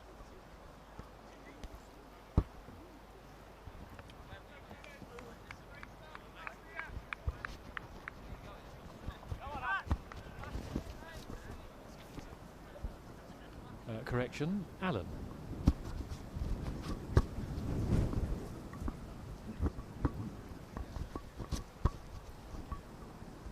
So Ian is going to make way for Alan, and as soon as Alan has taken the mic, I will do the same so that Terry can take my place.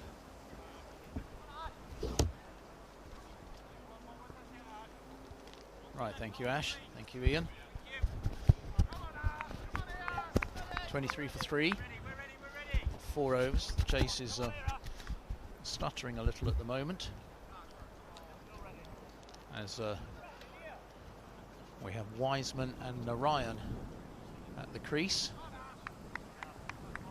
and it will be Narayan to face the first ball of this 5th over, and he's bowled him. Oh, well, that's a nice introduction back into the commentary seat. He tried to cut it, missed it at the crease, and it will be Narayan to face the first ball of this 5th over, and he's bowled him. Oh, well, that's a... Yeah, well... Bad shot selection. Cue celebrations amongst the RAF fieldsmen. 23 for 4. And this is a very impressive start indeed by the RAF bowlers. Yeah, they didn't seem to be quite at the races in the first match, but they come back with a bit of vim and vigour in this second game. Yes, the new batsman coming in for the Army is Ollie Cross.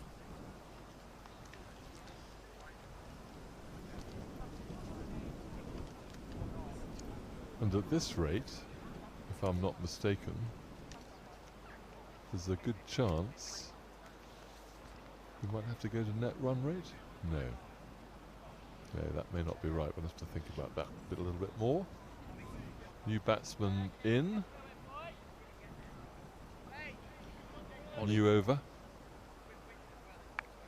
Ollie Cross doesn't tell us much about his batting, apart from the fact that it's his speciality, but the highlight of his career to date is keeping to Jofra Archer, which must be an experience. He plays for Horsham Cricket Club, so not far away from here. That's where I played my Colts cricket. Is it really? Horsham. Lovely ground. Yes. Lovely ground. And Sussex play there as well as here, of course. They do. One of the few remaining out grounds.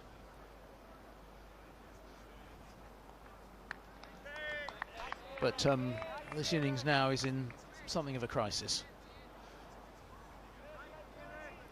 23 for 4.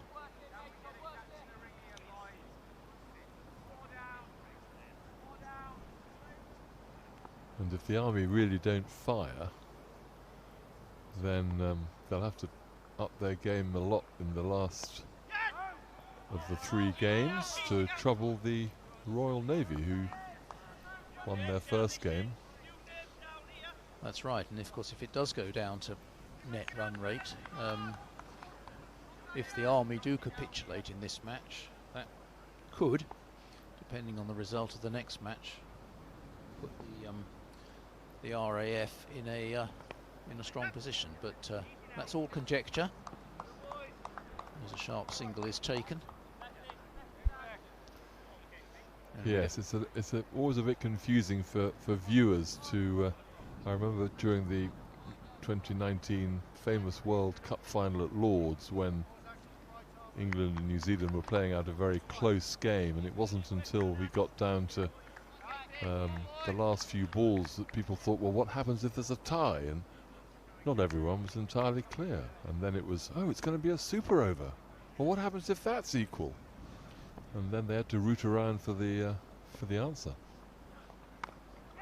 yes, I think most of the crowd that day were in total ignorance as to how the result was going to be decided. I'm not even sure the players were certain. Well, they were by the end. They were by the end, and Guptill knew he had to get that second run, luckily. And we hope for a similar outcome in the World T20.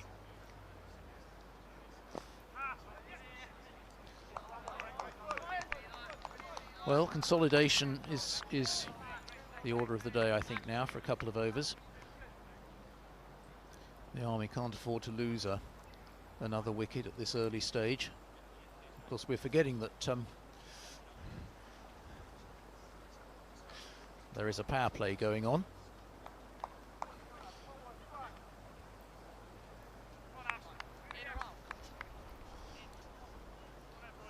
Consultation in the middle of the pitch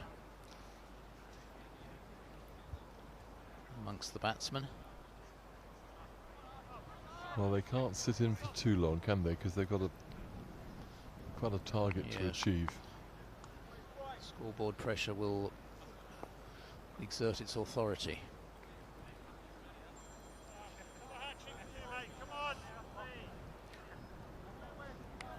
You're listening to the BS service on YouTube, or watching it rather, and listening to us, I hope, as well, providing commentary.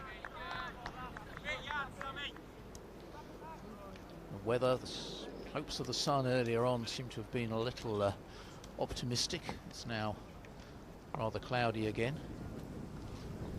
But not for the prospects for the RAF. A couple of runs there.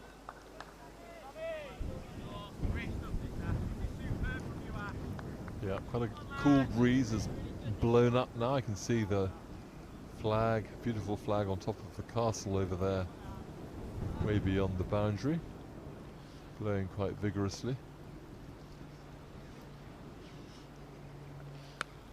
I wonder if you can remember, Terry, whether 50 years ago or 55 years ago you could see the castle at all the ground. I don't know how much those trees have grown up in the meantime.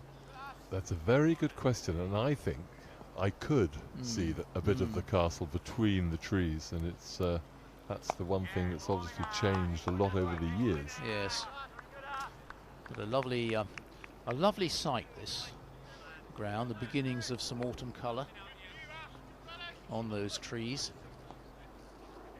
and it looks like a perfect place to play cricket. As we see another single into the leg side, but a quiet passage of play, and you'll be looking there at some of the views through a little gap amongst the trees, which we can see through. See a long way through there. Very attractive indeed. It's the crest of the South Downs. It's one of the many great walking territories in this country.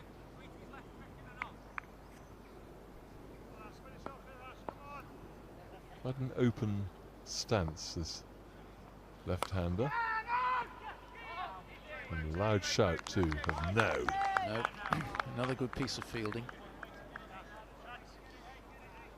And that's the end of the over.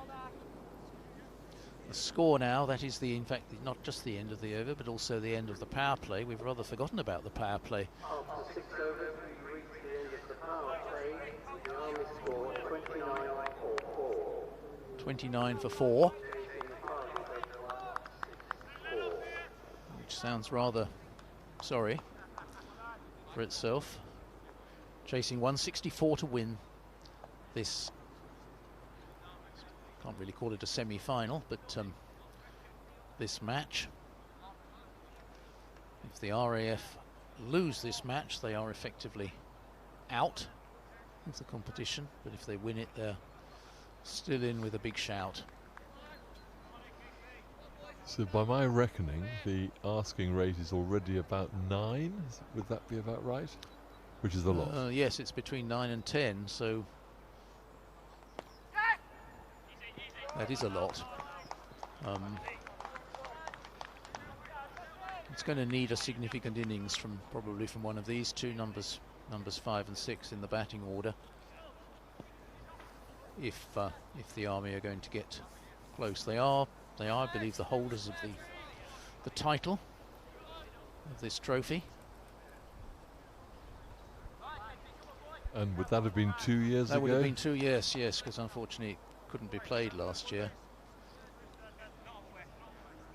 So time for change of personnel in that 2 year period, even more acute perhaps. Absolutely.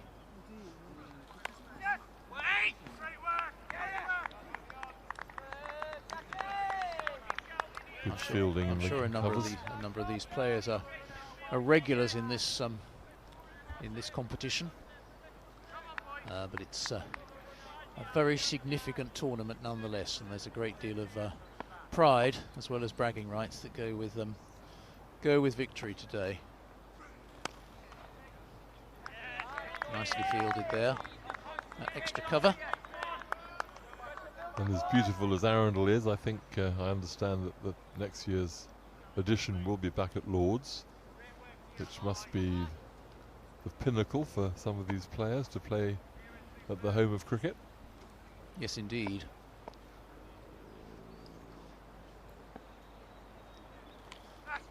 Oh, I think that's out. Yes, we all could hear that snick. And good heavens, when it's bad, it can get worse. So the 5th wicket falls.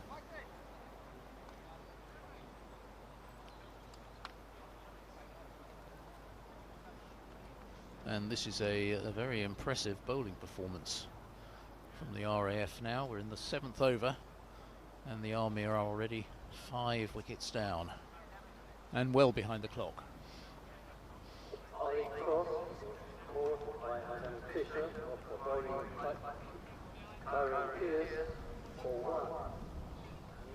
And this run chase really fizzling out now, and it means that the way things are going, I think the Army will have to have a big win against the Royal Navy to have any chance of toppling them. Yes, I think that's right, to be in contention, because this could make a huge difference on net run rate this match.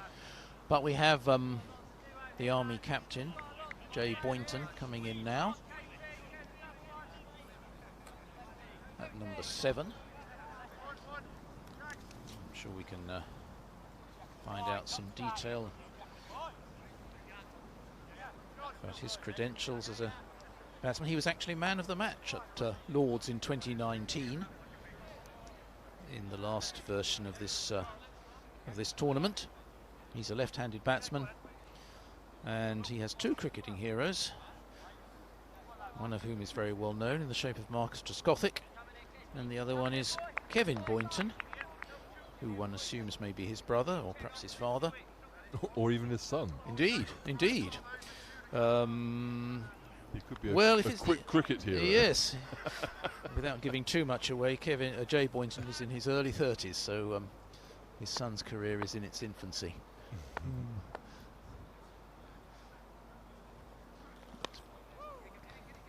He has a chance now to play a real captain's innings for his side.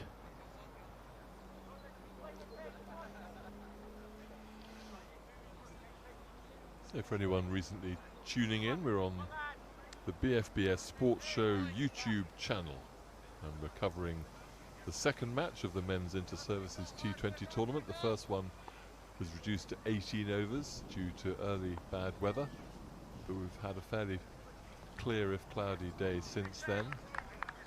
The Royal Navy won the first match against the RAF, but the RAF are dominating this game against the Army, who will go on to play the Navy in the final match to determine the winners of this year's tournament. Yes, and you may well want to get your calculators primed, because it could be.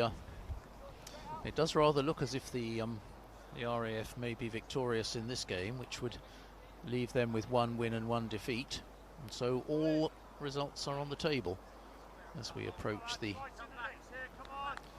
final match.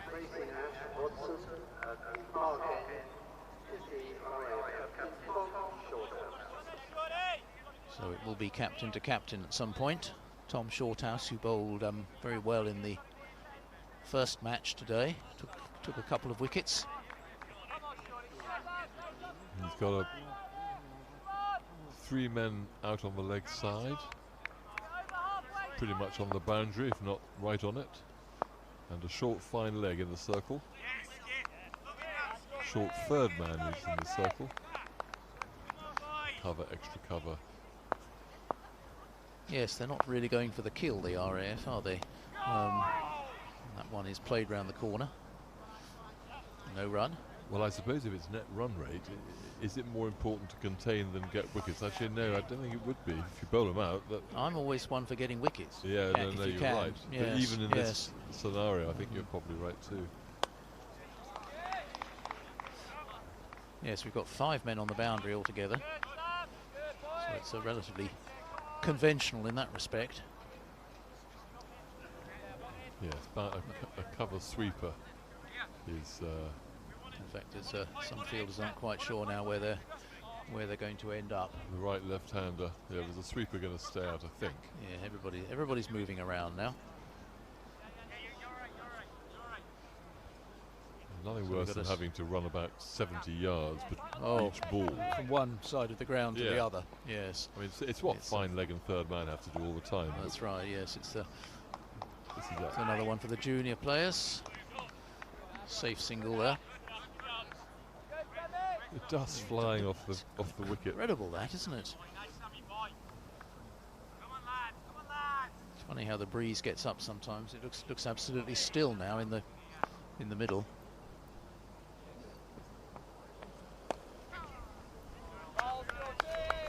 The wind gets up here. We've got a bit of everything today.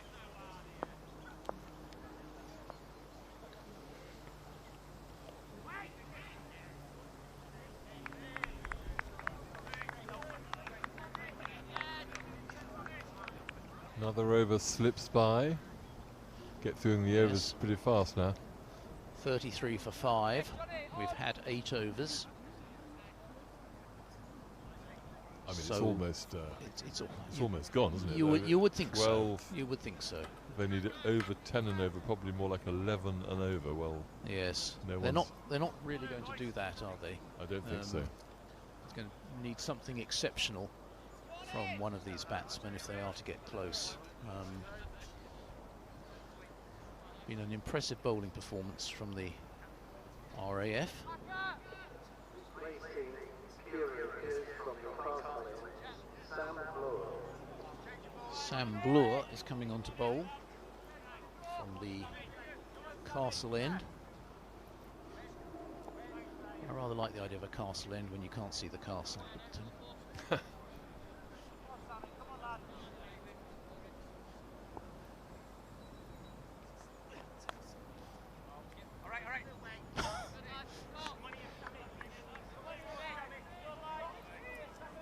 No single there. That's because it went very fast to short fine leg, who whipped it in quickly.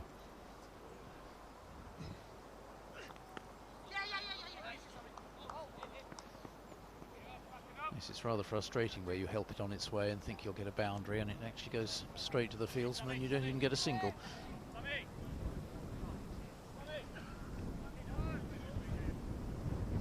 .34 for 5. And they seem to have got stuck in second gear at best. When was the last boundary?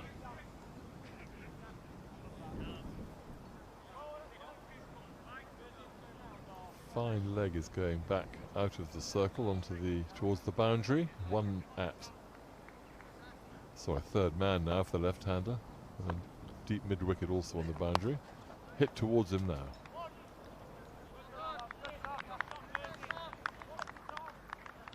Good shot, well fielded. 1 run.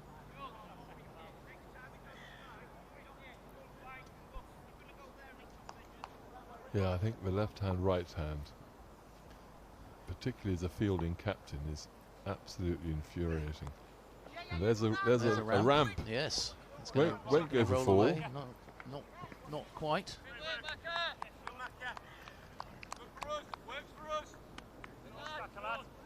Well fielded down at Very well fielded. what was fine leg, I think, has now become no, what was third man has become fine leg. Yes. Left hand, right hand, scuppering the commentary team as well. There he goes And again. That will go for 4, I think. Well, that was very well played indeed. So that is not Boynton, is it? Boynton is the left-hander. Well, we were saying it was a while since the last boundary, but there's another one. And this is a more productive over for the Army.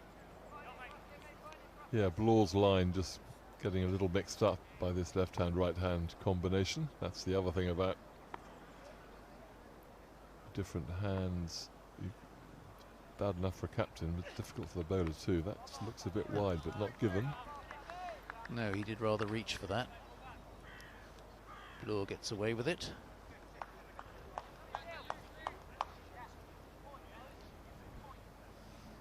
It's difficult for the batsman, of course, in this situation, isn't it? You know, what do you do? Do you play carefully for a couple of overs to get yourself in and then go for broke, or do you just try and get the run rate up to something manageable? But we're now looking at 11 overs to go and 123 to win. Yeah, it's between 11 and 12, isn't it? Oh, misstumping. Misstumping there. As Boynton came down the track to Shorthouse and made no contact, but the keeper couldn't take it. Quite low down.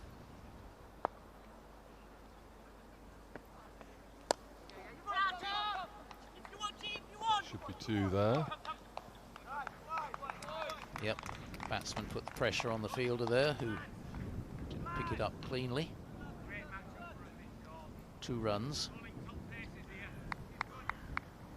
43 for 5.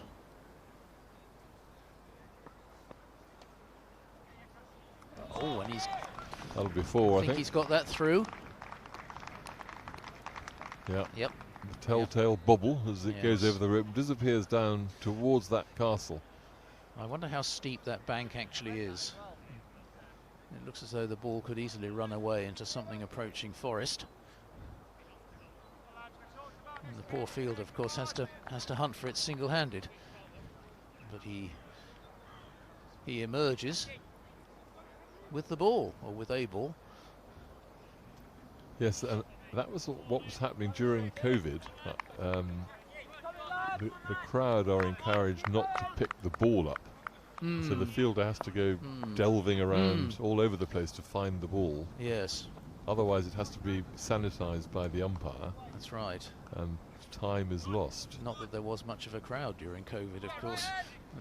Well, no, but I was at Guildford for a Surrey one-day game, and it was actually packed. And it kept going into the crowd, and they kept picking it up, despite exultations from the PA announcer. Right, yes.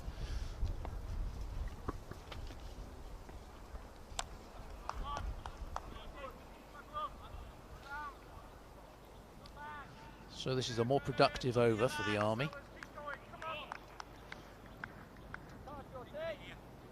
Boynton takes another single, comes off. No, Boynton back on strike now.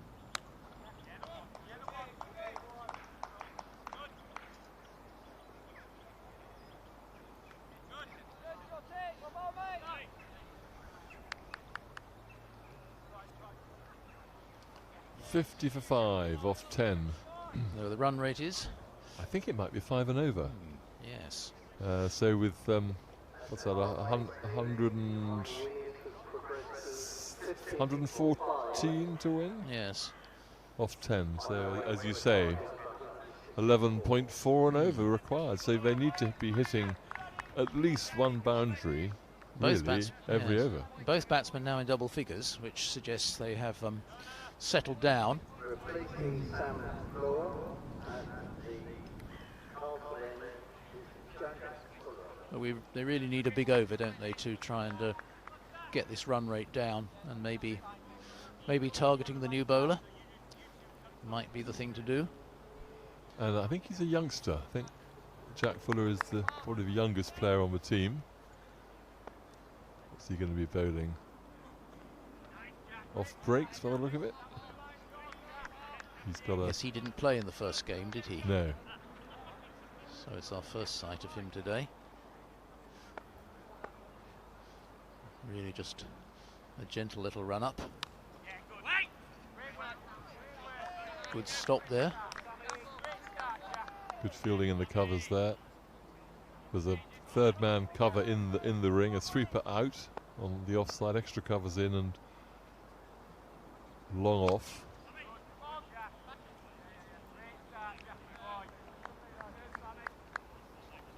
They have to start dealing in bigger hitting, I think.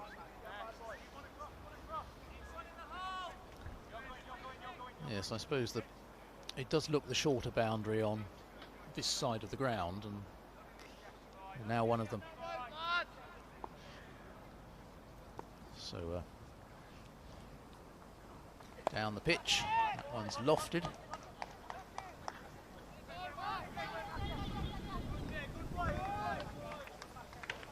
Nicely fielded down there with the ball from hand to hand, a couple of runs.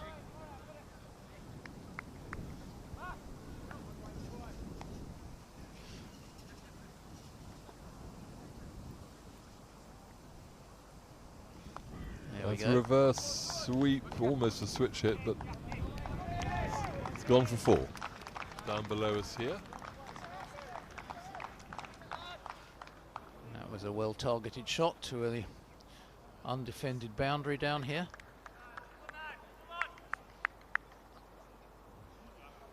And a useful boundary to add to the total.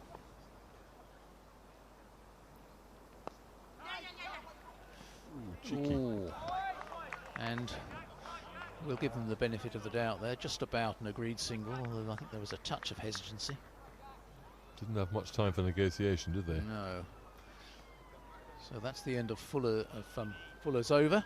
Quite respectable. 58 for 5. 8 runs from it. So not as many as they would be looking for.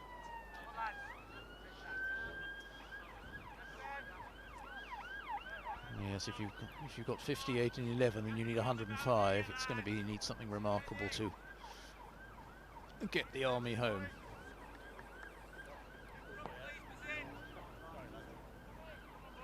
And the problem with a low run rate in this match means that not only do they have to win the next match, they have to win it in a hurry.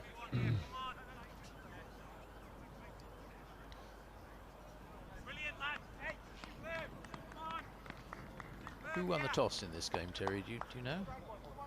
Yes, the RAF The won it. RAF won. So both tosses have been win, toss, bat. Right. Interesting to see what they do in the final. Yes, yes. Yes, I suppose you're either well, you know the strengths of your side, obviously. Perhaps they do prefer to defend a total.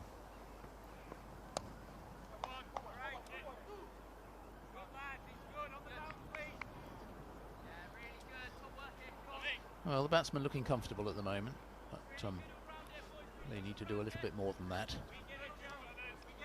The two men coming out now to the leg side boundary.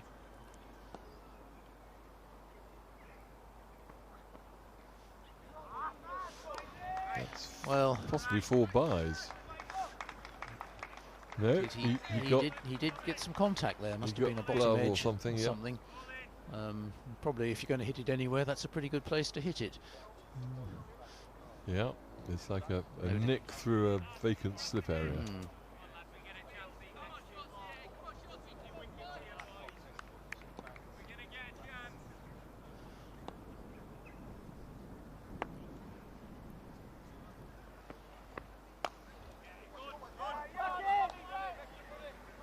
Settling for the single. I think he had ambitions to hit that into the pavilion area, but I thought he began to open his shoulders there, but rode back on it.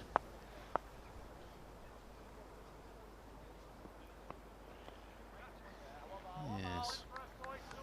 The big shots aren't necessarily coming off for them at the moment.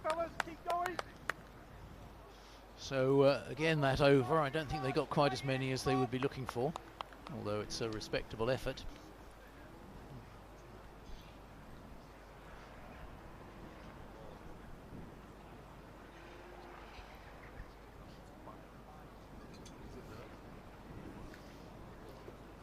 So, okay, yeah.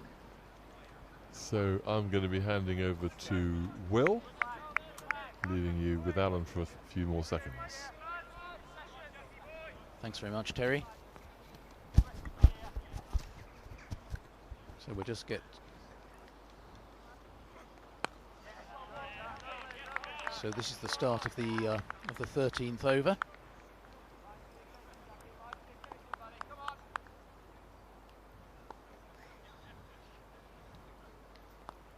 The ball's gone up in the air. It's running away for another boundary to Boynton, and I shall leave you as well now, and Ian will take over from me.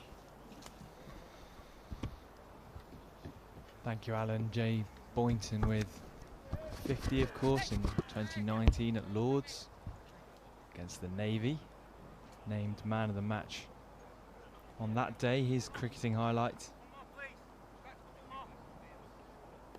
They'll need more and more and more of his hitting and precision there to have any chance, the Army, of overhauling this humongous lead and deficit.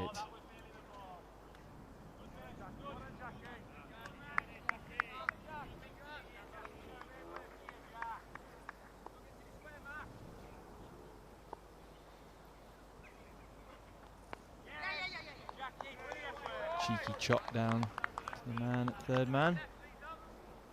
And in these T20 games, it's often a single. But the RAF are more than happy with singles at the moment. As I'm joined by Ian. Hello, Ian. Will, thank you very much indeed. big heave across the line. Just a fine edge. Again, a single to that man. Third man.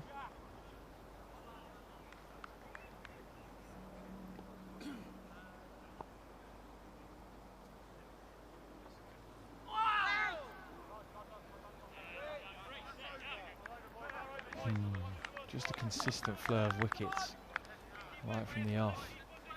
The RAF.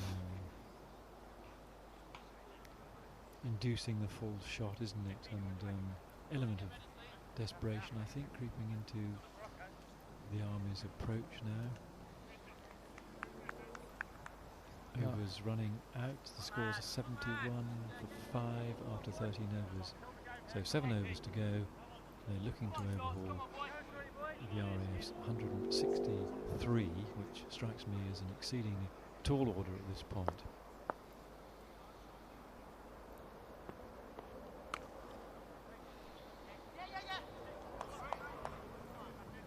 Oh, chance at the bowler's end after the misfield. And I feel like the RAF are making the most of having played that earlier game. Their batsmen hitting their straps straight away after the benefit of that early run out against the Navy. Unsuccessful, just that might have been. That top order really taking the game away from the Army. Ross Diver and Tom Shorthouse, captain and vice captain respectively, doing the damage. These bowlers now relishing these few final overs after an excellent attacking start. And a big hitting Army batsman, none of whom occupying the crease long enough to really free the shoulders.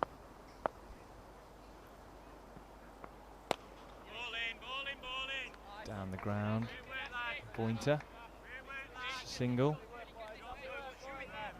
As the field spreads, either impeccable timing or taking to the skies is now required. You do feel that the RAF are in total control. They're quite happy to yield singles. The field is spread to that effect. There are boundary riders nearly everywhere. Whether that one has beaten the field, no, just the two there. So very much in the RAF's favour the way this innings has unfolded. There are camera angles around the ground, and they're picking up most of the action for you on BFBS YouTube Sports channel. And however hard these Army batsmen are hitting the ball, and some are, they're finding it very difficult to penetrate this far-flung field, which of course is exactly the right tactic that the RAF are employing. There was some discussion earlier about run rates in the event of tied matches, but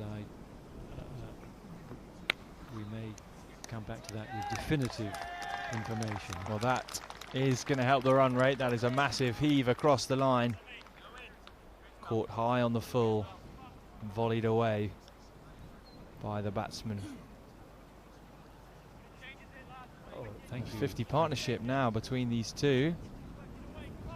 Much needed partnership it was, after the Army being reduced to 31 for 5. It's now 83 for 5, with 6 overs left and a well-earned drink now being taken by the two batsmen. So they're just over halfway to the target that they're trying to attain, and it seems to me it's a long way away. But if they get there, we're in for some rich entertainment. Yes, let's hope for a late assault from the Army. A big swing again out to that far side, all the way again. Another huge 6. And do we have something very special on our hands? An enormous swipe for the slog sweep Well, you can put your fielders all around the boundary, but you can't cover every square yard of this pretty big playing surface. And clearly that one eluded the very deep square leg by several yards. Graham Wiseman timing the ball beautifully. And he's down the pitch and it's down the ground.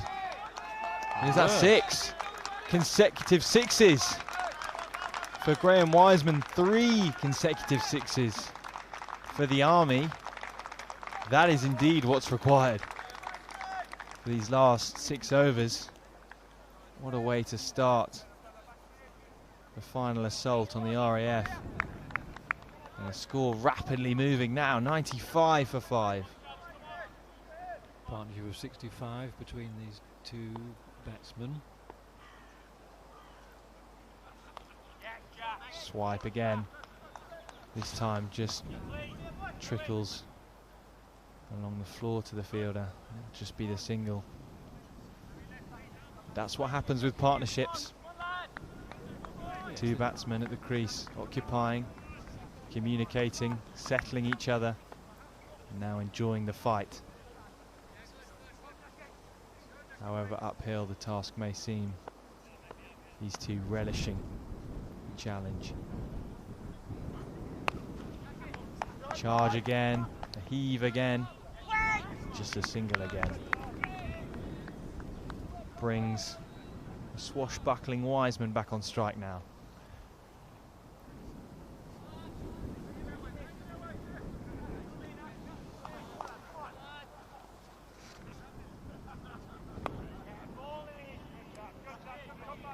That was a rare dot ball in this last spell of bowling. The RAF will be pleased about that. And that was a switch hit, I think, which failed to make any contact with the ball, but its runs all the same. Is it in the form of buys or leg buys? Leg buys it is. Signals the Army won't mind how they're scored. Short interruption here between overs as someone is bringing on a new pair of gloves, are they? I think so. And is that Wiseman calling for new gloves? With 5 overs remaining, the Army has moved on to 99 for 5. Okay, so that means the target is 64 from 5 overs, or just over 12 and over. 16 off that previous over. And that sets a good yardstick, doesn't it, for them? Indeed. Rocking back and hacking away. They need to find the man. Has to come in quite a long way from the boundary. Now, if anyone can put a break on the Army, you'd expect it to be Watson, who is a very competent bowler.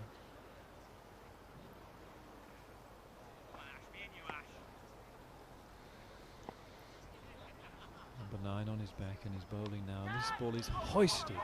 Is it the wicket keeper's? Oh, it spilled.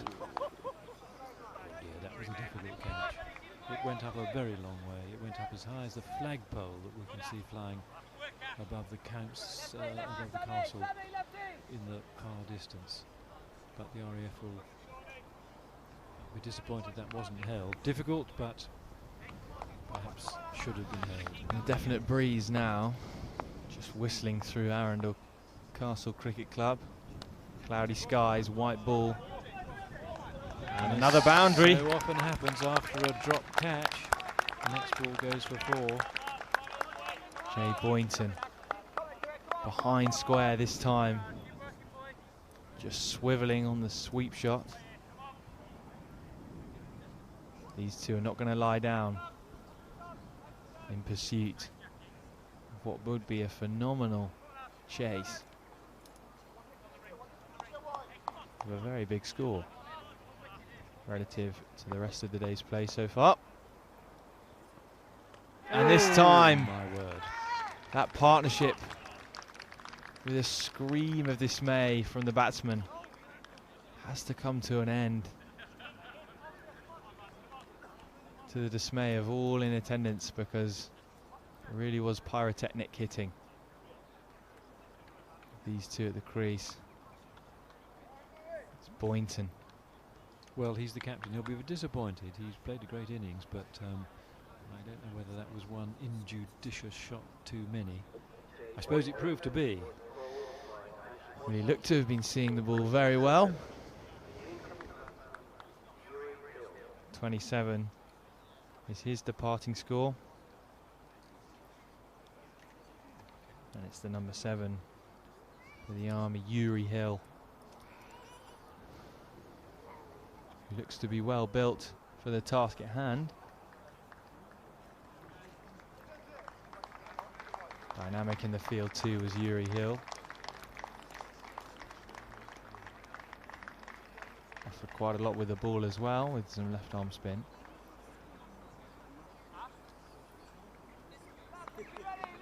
Well, this is a game of constant speculation on our part, but whether that wicket really does fatally dent the Army's chances remains to be seen. But a new batsman at the crease tends to put a brake on scoring. New batsman's Hill, he's unusual in the sense that he's not wearing a protective helmet. Will the crowd be needing protective helmets from his hitting? Not from the first ball. Rather nicely struck shot into the offside, wasn't it? There are many ways to block the ball back to a bowler. That was the more confident of the varieties.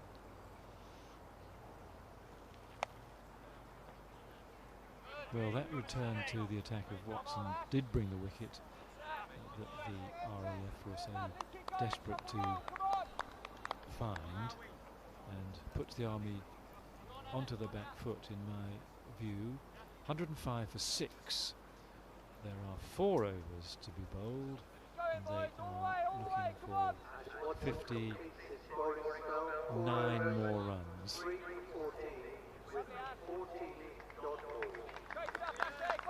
I don't know whether you could have heard that announcement from the PA, but Ash Watson's spell included 14 dot balls, which is an outstanding return in T20 cricket. Now a bit of a hiatus here. We've got the batsmen, they're ready. We've got a change of bowling at the Castle end. I'll tell you who that is in a moment. Yes, I think it's a change of bowling.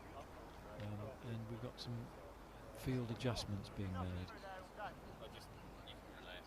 So you can see that going on with the captain and bowler discussing things, but you can't see how far flung the field is from this angle. And in fact, the outrider of the covered boundary is coming in, producing a very tight 1-run saving ring on the offside. Oh, reverse scoop and done beautifully as Wiseman rolls on his back after an absolutely phenomenal piece of inventive hitting. Just reverses the hands and laps it over his shoulder. Saw a similar shot. Completely undoes all the planning that the RAF made in the field placing, doesn't it? It's very hard to field against that. Chris Benjamin-esque from Wiseman. Swung away this time more conventionally. It's the onside. Just a single. And that's well done. Wiseman's going well. Yuri Hill is 0 from his first 2 deliveries. So sharp piece of fielding to keep Hill on strike. As Wiseman is going like the clappers here for the Army. It was good fielding. It was an excellent throw too, wasn't it? So it really did prevent a second run being scored.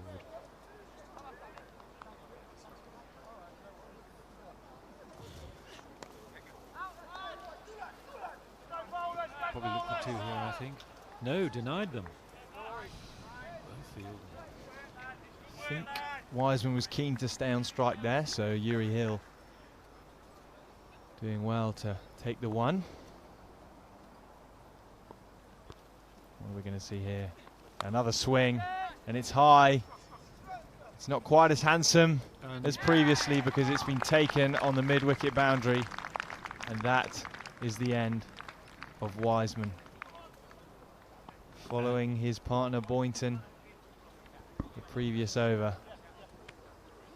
The Army losing their 2 gunners with the bat. Now look rather toothless coming into these final 4 overs. Were it the Navy batting, would we dare to suggest that they look as though they might be sunk at this stage of their innings? I think that would be a fair assessment.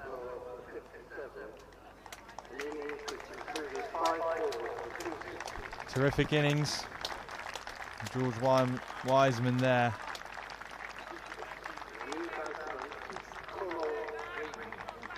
He's disappointed. So now we have the position of one brand new batsman, one relatively new, with a very substantial target to attain, and I think the odds are totally in the RAF's favour. More field placing being done. We now do have a cover sweeper right out on the boundary. And a good dot ball at an important time. Explore with the dot ball. Hill looks good, doesn't he? Looks very orthodox, but this situation calls for something unorthodox as he slaps away. And that went blistering past the left ear of the bowler ball, but only a single. And that is the end of the 17th over. There we are, 112 for the loss of 7 wickets. 3 to go, and a mountain to climb for the Army. Still Change of bowling enforced upon the RAF because Watson has come to the end of his very impressive spell of slow bowling. And it's 5.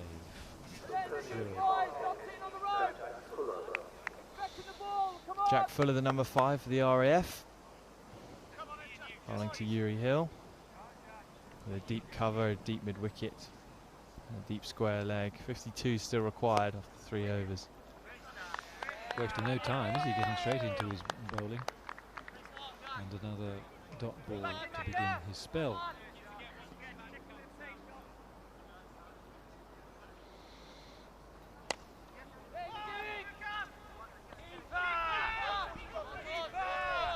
I can hear 1 or 2 voices in the crowd speculating as to whether the score can be overhauled, but there's doubt in people's minds.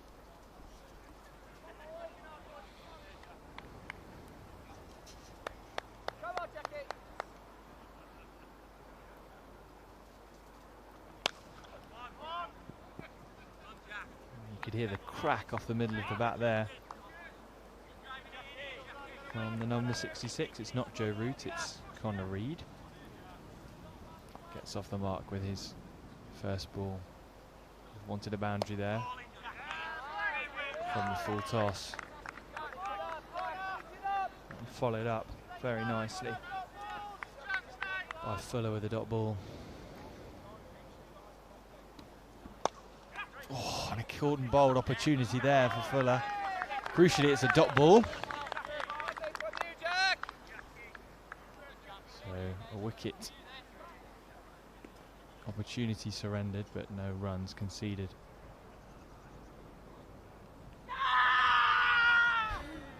Screeching appeal from Fuller.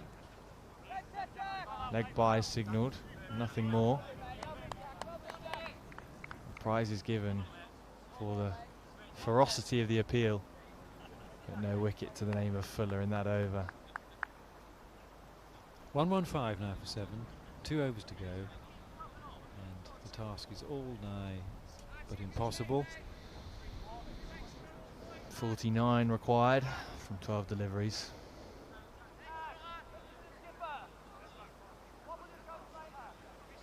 It'll take an incredible operation here. Miraculous even for the Army to salvage something here. 12 dot balls from the 24 bowled by Hill.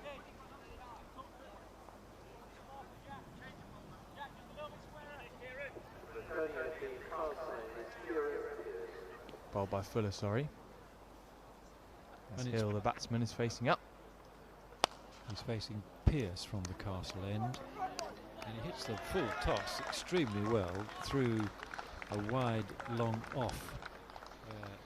Nobody is able to field that, and it's a good boundary fall. I feel these runs are more in the way of consolation for the Army at the moment. Oh, you don't know, Ian. Just 45 now required off 11.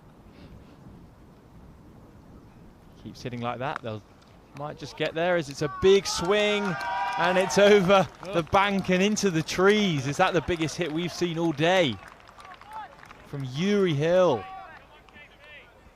Hitting it over the hill. After all that orthodoxy and hitting through the line, he's really opened his shoulders, and the ball is still out of the park. We can see nobody emerging from the undergrowth. Oh yes, here he comes now, and the ball is on its way back to Round of applause for the returning ball. 1-2-5 for 7 now. Just 39 required. Nicely taken single there.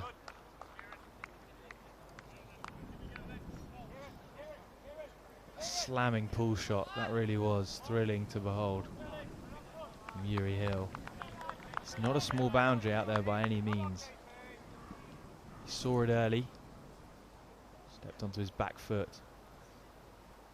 Thumping shot. Oh! Not replicated, unfortunately, by swing for the trees from Connor Reid. I thought I heard a little snick there, but had there been one, I feel we would have heard a lot more noise from the fielding side. Well, the way they've appealed so far, I think you're right. It's full, Yorker length. That's where you want to bowl at this stage.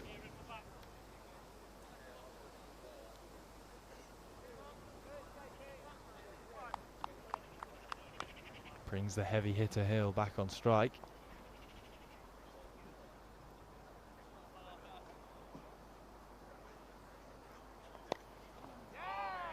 This time he prods forward defensively for the last ball of the over. He'll keep the strike in slightly bizarre fashion. 127 off 19 overs. Chasing the RAF's very impressive score of 163. I'm pleased to be able to report that the weather has taken a turn for the better, and for the first time in a little while we now have some shadows across the ground, and the clouds appear to be lifting. Let us fervently hope that continues.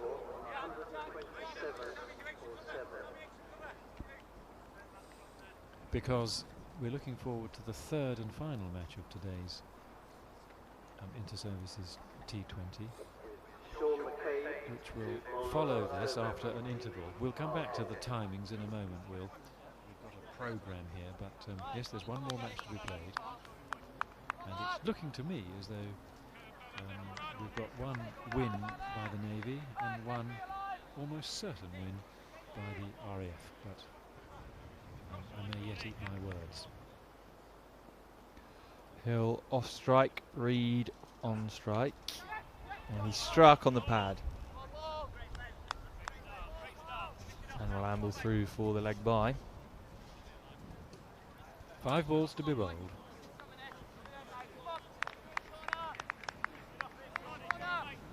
Just to pick up my point about the improving weather conditions, the flag that is flying in front of us would appear to suggest that the better weather's coming our way. I hope I'm not tempting fate. 33 needed off 5. A single won't do. In fact, all 6s won't do by this point. Come through for 2.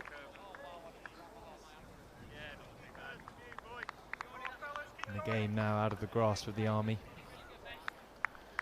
What about the last few balls? Can Yuri Hill treat us to something special? With the result all but settled now.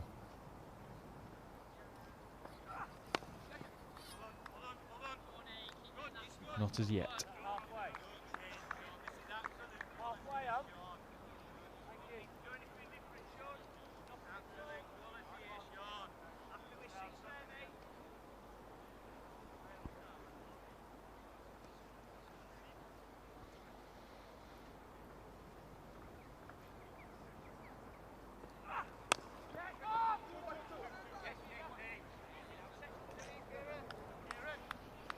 Little point in pushing for 2 at this stage. Yuri Hill on strike for the 2 final deliveries of the innings. We don't think the loss of wickets is going to be a factor in determining the outcome of today's competition, do we? I haven't heard that, no. Believe run rate's more significant. But you wouldn't know it on the evidence of that delivery. So Yuri Hill practicing his much fated pull shot, but only offered a defence there.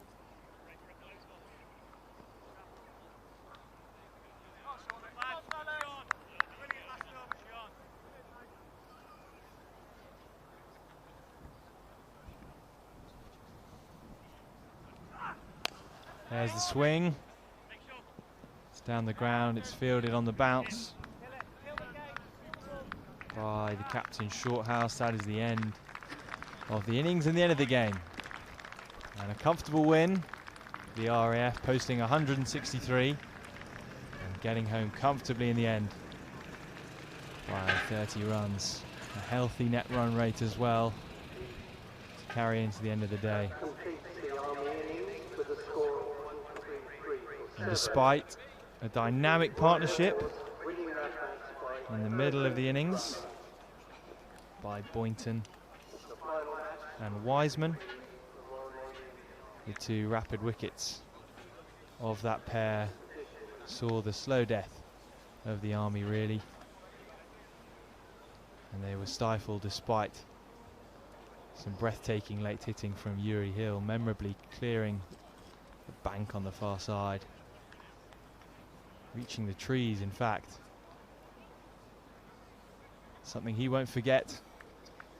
But the RAF, after succumbing to the Navy in that first game, take the spoils in the second game. The Army will have another opportunity, and they'll be warmed up and ready for their second and final game. But that's the RAF's day done. And they're now shaking hands with coaches and players alike of the Army. So congratulations to the RAF. Yes, and behind that, but behind the players coming in off the field, already we see the Navy back onto the outfield practicing their skills. Well, there we are. We've enjoyed an excellent spectacle of a second match, which went to the RAF, a fairly easy and convincing win for them, which leaves 1 win for the Navy, 1 for the RAF, and at this point there is a scheduled interval of half an hour, after which time broadcasting will resume. And so for the time being, we say cheerio from Arundel and the Inter-Services T20.